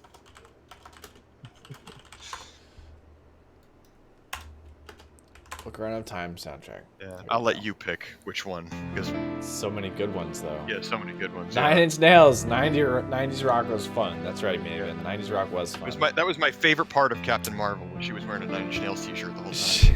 She says you're making me feel old. No, we're probably older than you, Maven, but so I'm thinking, what was the other one that you used to listen to a lot? Just like Nine Inch Nails and Marilyn Manson. It would start with an O, I think. Not Orgy, was it? Maybe it was Orgy. No, Orgy was a one-hit wonder, and it wasn't even their song. It was one they covered. What was the name of the band that you listened to a lot? It sounded like that. Maybe slightly. Emphasis on the slightly. We're older. Give me a genre. What kind of music was this that I... Dude, it sounded like... It started with an... Or maybe an A. It was like, This is one of the bands you used to listen to like crazy. You had the CDs. Sounds like Anthem or something, or like almost like Orgy, or like gosh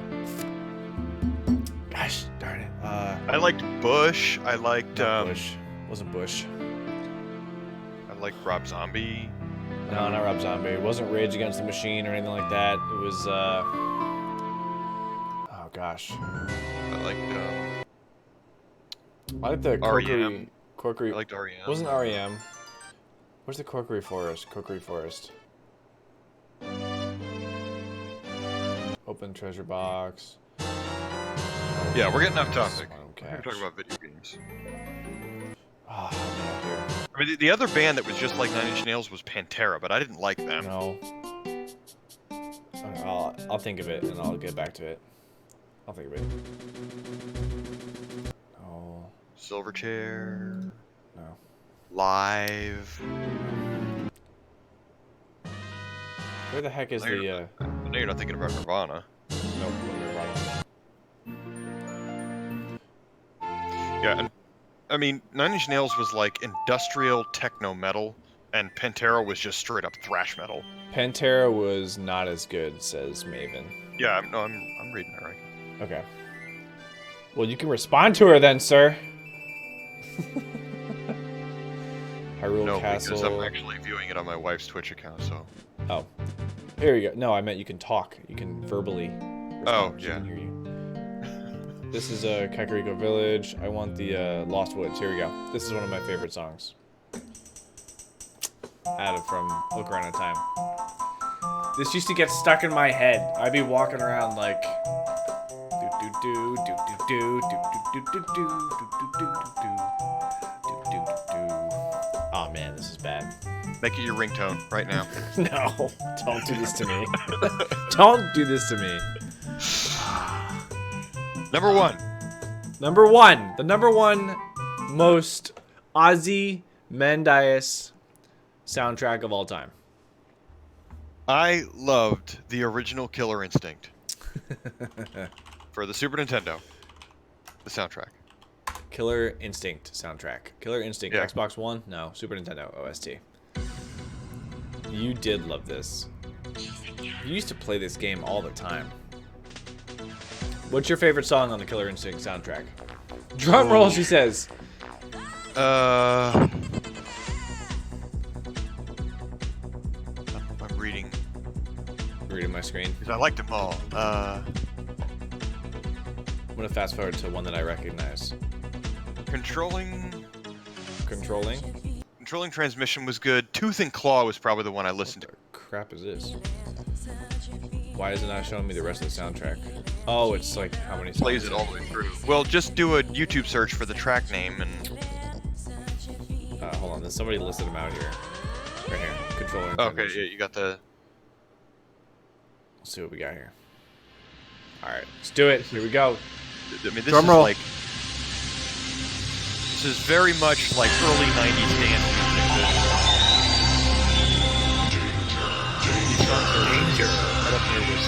Hadaway and the real McCoy. Ooh, I do like this. I like it. We are controlling transmission.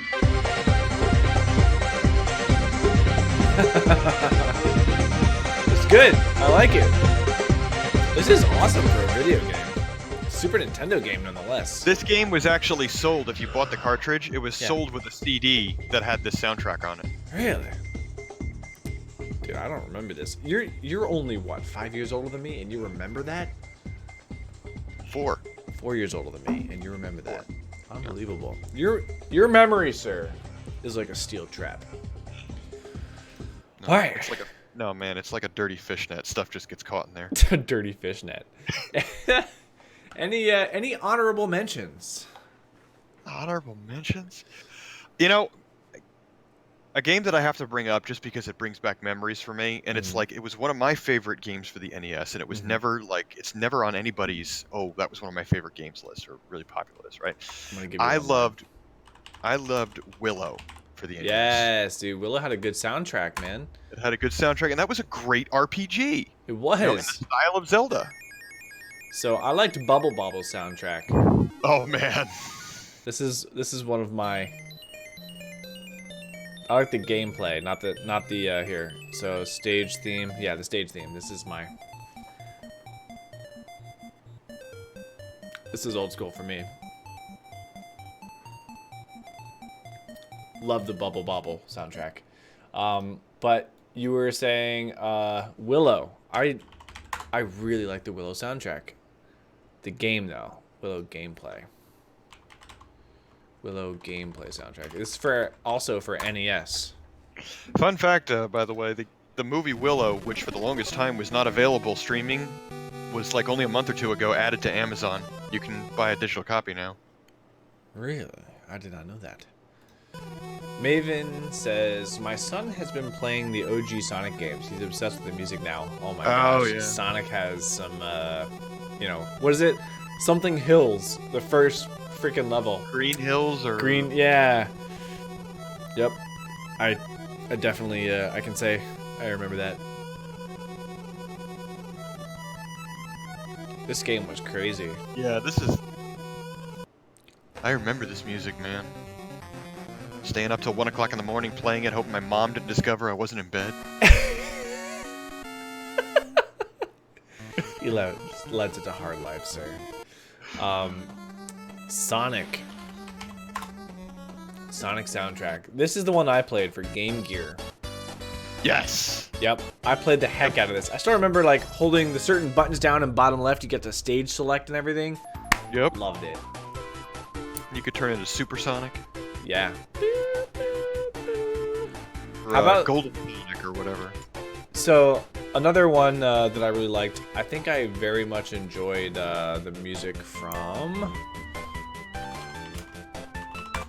Mario 64. This is OG. When Nintendo was first pushing the N64. Wait, Willow is literally a game based on the movie? How did I miss that? Yes, Maven. It is.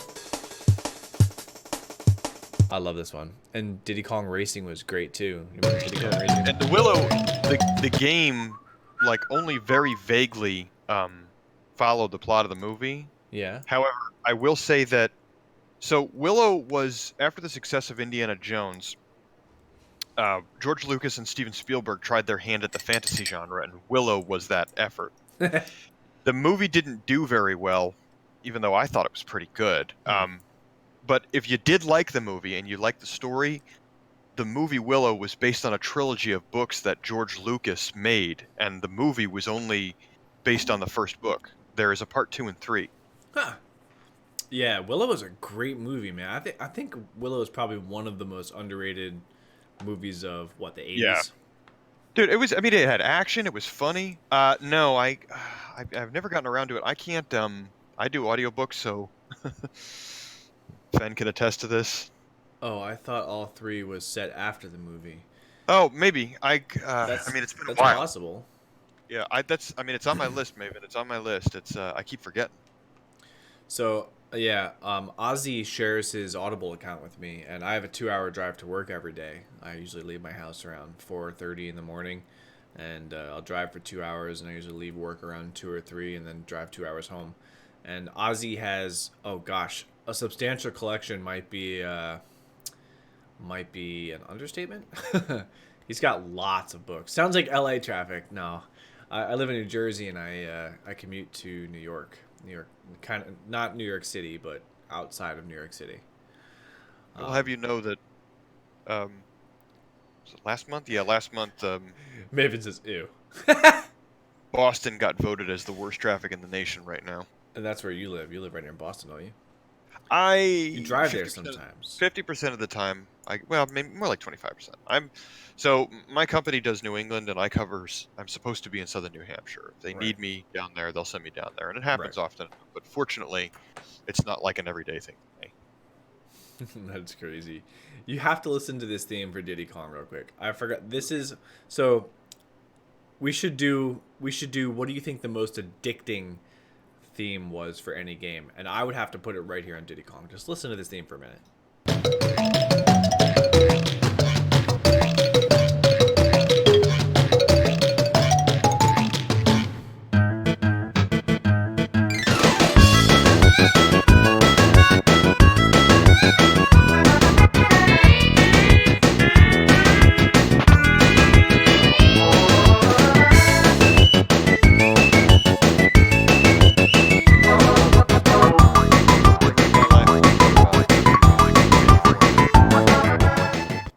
So do you remember Kazar, right?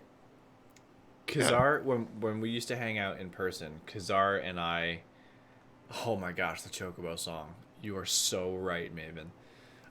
Kazar and I, when we used to hang out, he used to just walk up to me and start humming this song, and it would be stuck in my head for days, and I get so mad. Yeah, no, she's right about that, because in Final Fantasy VII, I was trying to unlock Chocobo. Yeah. Right, and you just had to grind and grind and grind the Chocobo. Yes. The only song. Is actual Chocobo racing. I didn't even know this game existed. The only video game music that made me kill people even more than that was, I'm sure you can commiserate with this, the Dr. Mario music. Oh my goodness. My mom would play that 12 hours a day. Yeah, your mom would play like the hardest mode on expert, or like the number 20. I remember this. Dr. Mario is this is Dr. Mario. Dr. Mario is a pretty now you're gonna play it? Oh yeah. Yeah, this is payback. This is payback. Most annoying theme songs. I remember when this game first came out, playing it at they had like these kiosks in the mall that would sell Nintendo games, and they'd have like 1 or 2 rigs set up where you could sample. Maven death. Yeah. Where you could sample. Keep going. Yeah, where you could try them, and this game came out around the same time as Mario 3. And they had both games available for sampling. All right, here we go. Top 10 most annoying songs and music in video games. Let's hear what they have to say about How this. did we get on this? This is where the conversation led, Ozzy. I can't even click it, apparently. All right. Oh, this is terrible. Before we begin, we publish new videos on Marvel vs. repetitive Capcom? composition and how distracting each track is. Yeah, this was kind of annoying. Number 10, Eternity, Blue Dragon. Never played Eternity. Have you played Eternity? No. Okay. Let's move on then. Remember Blue Dragon? Yeah, you played this, didn't you? Yeah, and you asked me if you could borrow it, and instead I sold it back to GameStop. Yeah. Oh, perfect. I eventually did play it, but never beat it. It was such a long freaking game. I couldn't get past like For some intense boss battles, Uematsu brought the heat with some heavy metal guitars and drums. While the music definitely hypes up the battle song, the lyrics are intensely old and a little difficult to think about the game's actual harder bosses. The singing was actually delivered by none other than Deep Purple's Ian Gillian. Oh yeah, this is obnoxious. Are you hearing this right now? If you're wearing headphones, As the you're darkness starts to basically reveal wanting itself to in this rip your Zelda release, eardrums out. Link has a few run-ins with shadow beasts. Large and covered in tendrils, these enemies hear it, are though? already creepy before that theme music kicks in. God. A frantic onslaught. So I actually have this right now. I'm actually playing this game right now again, which I haven't gotten to this point yet. I just got into the Shadow World and just turned into the dog. This Zelda. This is Zelda Twilight Princess. Dude, yeah. My ears are bleeding from this right now. I'm done. I gotta fast forward through this. I can't do it. All right. Maybe you're right. I did start it. Yeah. Dr. Mario, didn't I? This is 1942, the game. I remember this. Theme, 1942, NES version. I used to play this at my grandparents' house when Capcom brought their arcade shooter over to the Georgia. Nintendo Entertainment System, they didn't exactly improve upon the soundtrack, despite the NES's ability to handle one playing. The game's sound effects were on the same channels as the music, which also ruins any of this. So, like, if you would kill something and it would explode, you wouldn't even hear it. That's legitimate torture, says Maven. Maven, that would be the best ASMR ever. Just play the freaking Twilight Princess and go fight some of those things. Okay, the sound designer needs a different job. All right, what else? Oh, Wario World, right? Advance era, Wario Land offered a quirky Wario take Land. on puzzle platforming games by adding stress to the end of each level in the form of a switch that would start a timer that forces you to exit as fast as possible. As the timer starts, Wario yells, "Hurry up," setting the music into a basic frenzy. Hurry up! Ranging from nerve-wracking bells to full eyes. Next. Number 6, Town Theme, King's Quest King's 5. Quest. Did you play King's Quest? Oh, I did. I don't remember the music. Though. Now do you remember the music? Well, most of the music. These are good. I don't think I could have done better than this list. Regardless of the varying quality of his games over the years, the original Sonic is Monkey Island. Monkey Island. I wonder if that's on here. I don't know. Sonic was pretty. Some of the Sonics were pretty bad. What is this? Player select, aka I want to take you for a ride. Marvel vs. Capcom. This is like disco music, right? LOL, that mostly naked guy behind the curtain. What? What? I want to take you for a ride. Marvel vs. Capcom 2, New Age of Heroes. Yeah, I'm not okay with this. Match is faster though. I like how she said the naked guy behind the curtain. You look behind yourself. I did. I'm because there's a curtain right there. I don't know what she's talking about. Number 3, Mansion Basement, Resident Evil, Director's Cut, DualShock version. How many shots does that zombie take? Oh my gosh. Despite the cringe-inducing voice acting, the early Resident Evil games are horror classics. And we could spend The an original entire game's episode eerie discussing soundtrack, Resident but Evil. there's the We original sure could. theme. Did you finish the one that I shared with you, by the Number way? 2, I don't know what you're talking about. Oh my gosh. Ozzy, finish it! Okay, did you miss the part where my motherboard blew up and I haven't... Yeah, I didn't miss that part, but you should have done it before then. Maybe if you did it, that wouldn't have happened. This is Final Fantasy XIV version 1.0. The worst version, the worst Final Fantasy ever. How is it possible? I have to ask this. How is it possible that Final Fantasy 14 1.0 was the worst Final Fantasy I've ever played, yet when they remade it, Final Fantasy 14 was the best Final Fantasy I've ever played? No, it wasn't. For me, it was. You said you, like, lived and died for 15. 15 was very good, but I think 14 was still my favorite. Okay. 15 was very good, but 14 still takes the cake. I still like 7 the best. You would. You're a true I like fanboy. 7, and I really... I have to... Special Karma. honorable mention to Final Fantasy Mystic Quest, because it was the first RPG I ever played. Oh, Well, yeah. No, that's not really fair. It was the first SNES RPG I ever played, and it was the first Final Fantasy game I ever played. Wasn't until later that I went back and played the original Final Fantasies, the older ones. I remember coming over to your house, and you were farming something at the time. And you were like, and I was like, dude, can I play this? And you were like, oh, yeah, just keep hitting this button right here over and over again, and don't stop till I come back. So I did it for like an hour, and it was just on the same thing. Like I would go and I would attack something and I would kill it and I would get you experience, a little bit of experience, and I get you whatever the item was from the character from the fight, and then I go back and do it again. You totally used me to farm when I came over to your house. I was like 10. While I'm on the subject, and because we've mentioned Willow before, another honorable mention. What's Really up, good. O'Brien? A really good RPG for the original NES. Boy, we could run off some of them. Yeah. The Magic of Scheherazade. I don't That think was I've ever played NES that before. game. Of the Yeah, Moogles. it was Final Fantasy XIV pretty good at 1.0. RPG. Let me see what the rest of these are real quick, and then we can get out of here. Yeah, Number Moogles one, are quite All heroes obnoxious. are saved by tech demo. This Venezuelan driving game is as simple as driving left and right. Oh my Seriously, gosh, that that's sounds literally terrible. all you can do. Entering the game's title screen treats you to the sounds of, well, video game hell. Video game hell? A random assortment. Say we didn't warn you. Oh, that's terrible. Okay, what game were you saying? The Magic of Scheherazade was the game I was mentioning as a good. How do you spell that? Scheherazade? Yeah. Scheherazade. Okay, have you never read 1001 Tales from Arabian Nights? Nope. How do you spell Scheherazade? It got me. It's Arabic, man. Just guesstimate. Google figures that out. Yep, it's as good as I got. Ah! Nope. Did autocorrect have it? No, autocorrect did not have it. The magic of Shariah?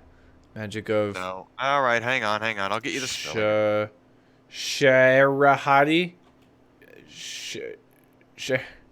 Oh gosh. But Moogles are so cute. Koopo.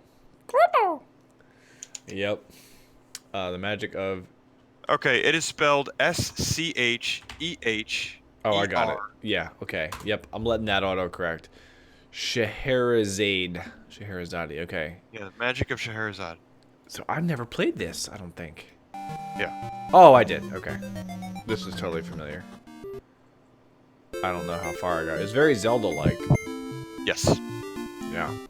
It's basically like the Indian version of, or Middle Eastern version of Zelda. Yeah. Wow, yeah, very much. Wowza. Wowza. That's right, and you got like wine or something. It's supposed to be mana or something, but it was like wine when you killed stuff. I remember this. I never beat this. So you played through this, huh? Mm-hmm. You're a monster. It's upon a long time ago. Once upon a long time ago. Oh my gosh. All right. Do you have anything else? Have anything else you wanted to hit tonight for topics? No, I think that'll about do it. Yeah, I'm pretty Like I said, pretty satisfied. We've discussed a little bit of the history of video games here, but we'll go into that more some other time. Definitely. Well, I think that we... So if you guys like tonight's broadcast, if you will, if you like tonight's live stream, this is something that we plan on doing, and there's more... There's a lot of topics that we... that Ozzy and I want to talk about. And at some point, I have to see how far I can push... We have to see how far we can push the boundaries of what Twitch will accept as far as conversation is concerned. I know Twitch can tend to be kind of closed-minded, maybe? Oh, it's politically correct. Politically correct. They can be very politically correct, and if you say certain things, you can get banned.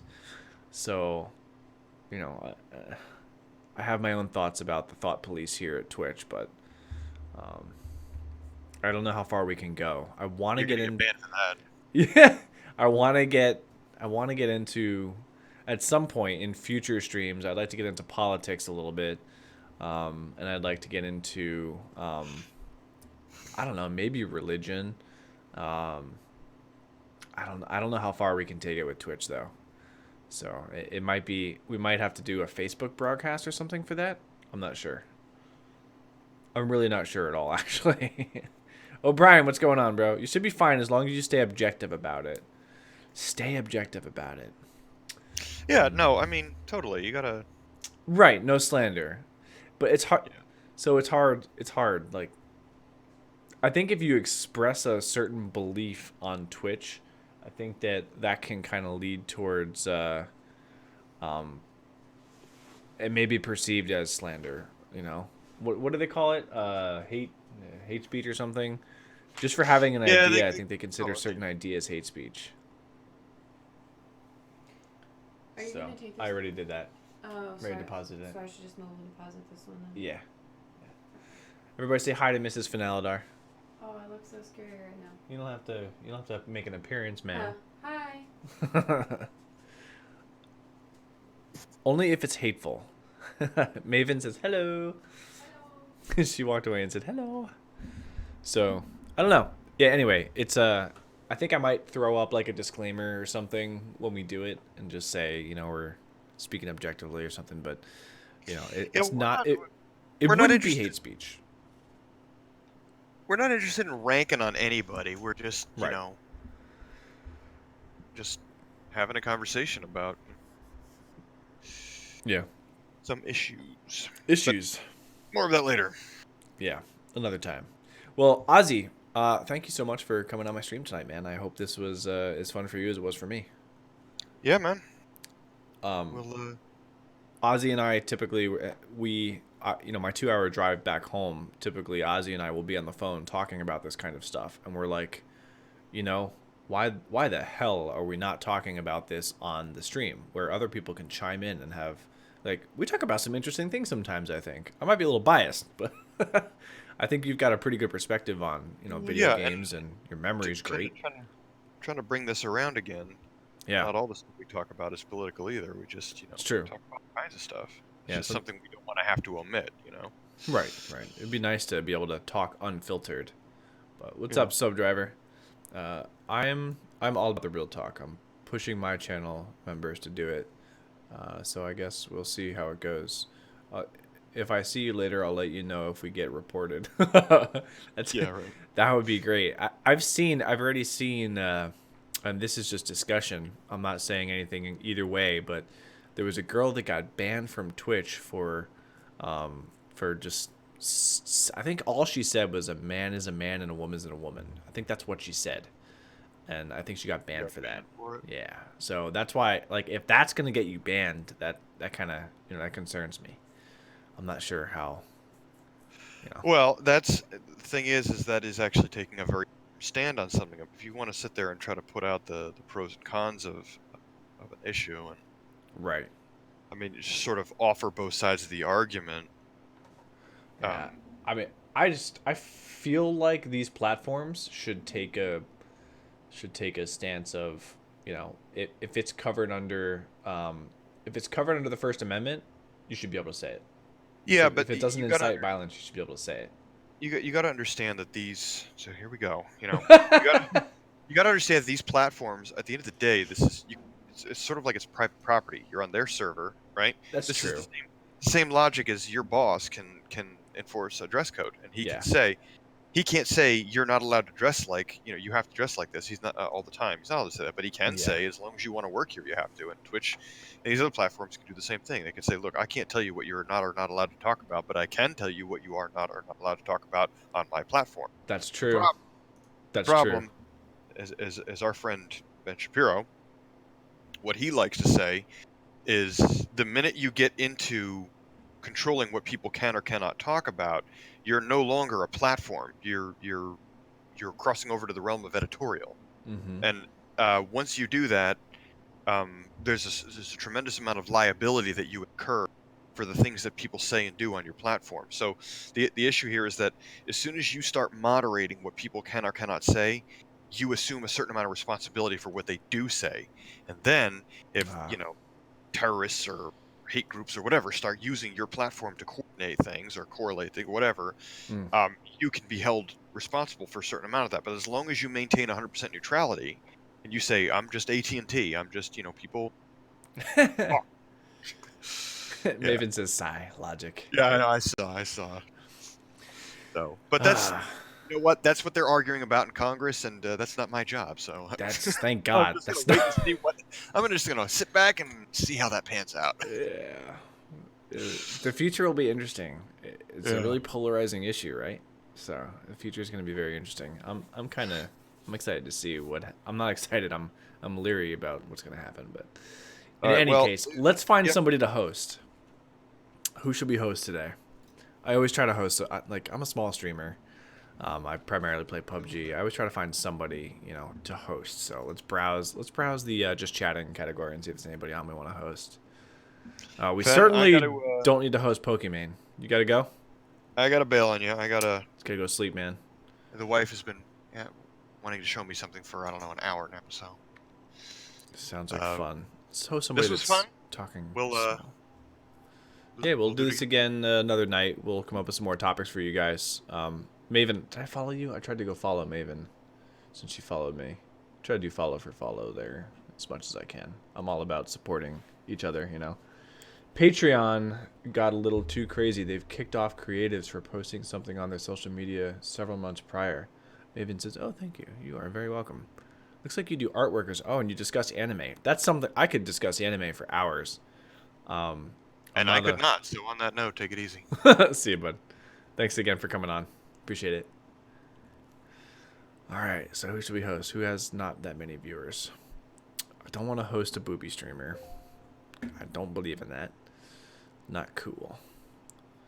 Let's see. Let's see what we've got here. Let's host. I feel like almost only women are just doing just chatting. Not many men.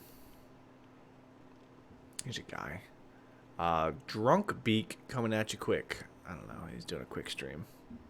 Need advice? Want a place to hang out? Let's see. I'm the art director at Maven Faye Fox Art. That sounds cool. I'm gonna check your page. You got an Instagram with some of your artwork?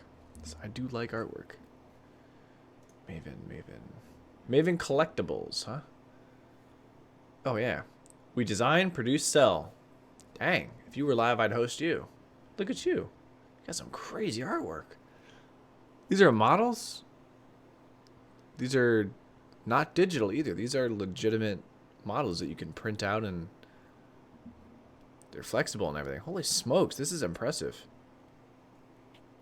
That's way more advanced than anything I can do. Oh my gosh. 3D print them, I assume? That is really cool. Oh, I like these monsters. Looks like you're doing some Maya down here, some 3D Studio Max, or I don't know what kind of rendering software you're using, but this is pretty neat. Very cool. Very, very cool. All right. We have them in production at a facility. Yes, I did the superhero figures. Maya, Z-Rush, yeah, Keyshot. Thank you. No problem. That's what my degree is in. I went to college for digital entertainment and game design. And now I play video games for a living instead of... I play video games instead of designing them, which, kind of cool to keep it as a hobby, I guess, sometimes. All right. I just find it very hard to find somebody to host. Let's see, who should do here? 12th stream. 18 plus. Retro Tuesday. He's German. I don't speak German. Do I have an English filter on this? Add filter. Let's do English. English. This Pokemon girl is way too popular. Definitely don't need to be hosting her. 90 viewers. Look at all these girls with so many viewers. All right, what else do we have here? Chatting. Dead by Daylight. Okay, cool. Checking in. Official Evelyn Claire, whoever that is. Nice. My BA is in computer animation. That's awesome. I used to really enjoy 3D Studio Max and Maya. They were my two jams. This guy looks almost like Shroud, but not quite. And now I am a regional manager for a large HVAC company. Body paint chillin'. That sounds painful. Let's tell somebody that has like 5 viewers. Let's see, 7 viewers. I want to find somebody who looks like they put some effort into their stream. Give you some quality here.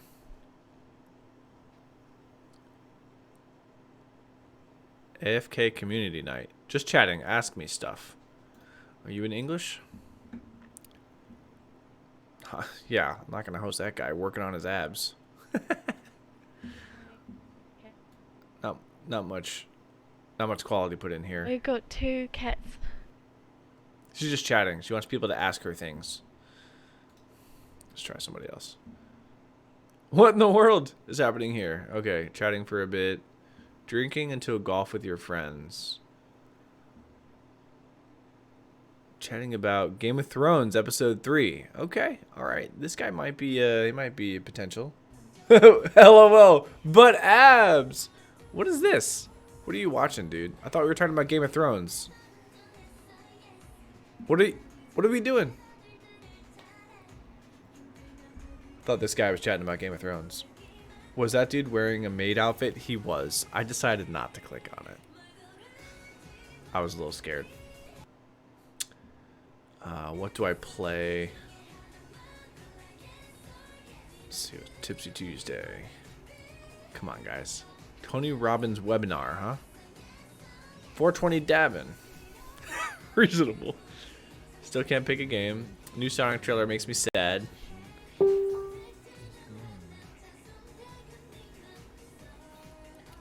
man, this is tough. This is a lot harder than I thought it would be. Hi, PG-14. Oh, I'm alive. Oh my gosh. Sable's grooming. Gamers, come hang out. She's grooming the dog. This is tough. I don't see anything I like. Nothing's jumping out at me, which might say a lot about, you know, what's happening. That dude was definitely wearing a maid outfit, though. Let's see. I'll go back up and find that maid outfit guy. I'm kind of scared to click. I'm afraid of what I'm going to see. Here's that Sonic trailer. Let's see if any of my friends are online. Rebel's online. She's got 45 viewers, though. She doesn't need any help.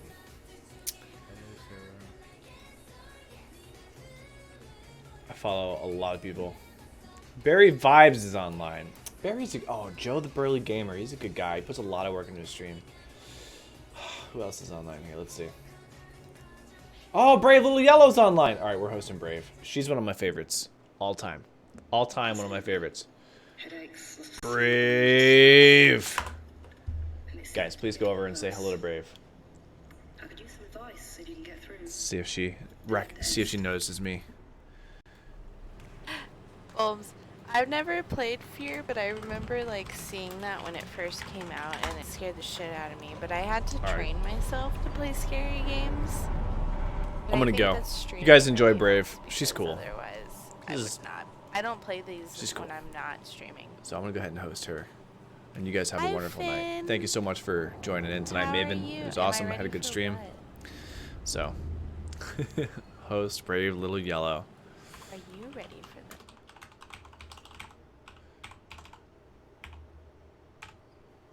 All right, there we go. Oh, I'm glad you had fun. Host. And I'll put alerts on for you, so when you go live, I can see you making some models and stuff, you know? I don't know what is wrong with this thing. Why it does this? Questions she shouldn't. She says she's going down to the abyss to find Alpha. Little Yellow. I can't bring Awesome. myself to All right, stop her. I am out, guys. Everybody have a great night. Tim says, Fen, 187 to 207 just Saturday. I mean Sunday. Tim, I'm getting off right now. We can talk in private. I want to know what you're doing. All right. Have a great night, everybody. Peace out. Say hi to Brady for me, please. Have a good night, Maven. Thanks for joining. Take care. Bye. Who this bitch?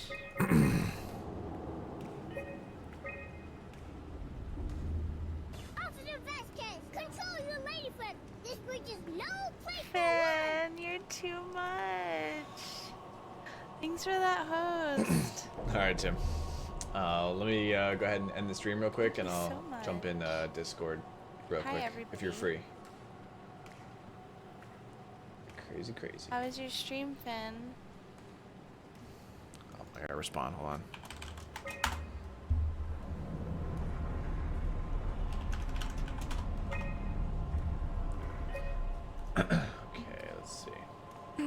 Good. I'm glad to hear it. Let's send everybody. Are you streaming right now? Tim, What did are you you streaming? say? I can send everybody I over think your I way. was lurking. I think I pulled your stream up. Yours might have been one of the ones. Because, like, when I start streaming, I try to pull up Miller everybody. reboots. Is he online? I don't see. But I super duper appreciate it. Everybody that joined. Miller reboot gaming. Playing Soma. Let's see. It's pretty scary. Not live right now. Okay. All right, we'll host Adventures Hacksmith for game. now. That's fine. But yeah, come talk to me in private real quick. And there's pasta. Actually, we sent him a llama. All right, come talk to me in But yeah, if you in don't person like scary games, or on probably Twitch or shouldn't on stay. Discord. See ya.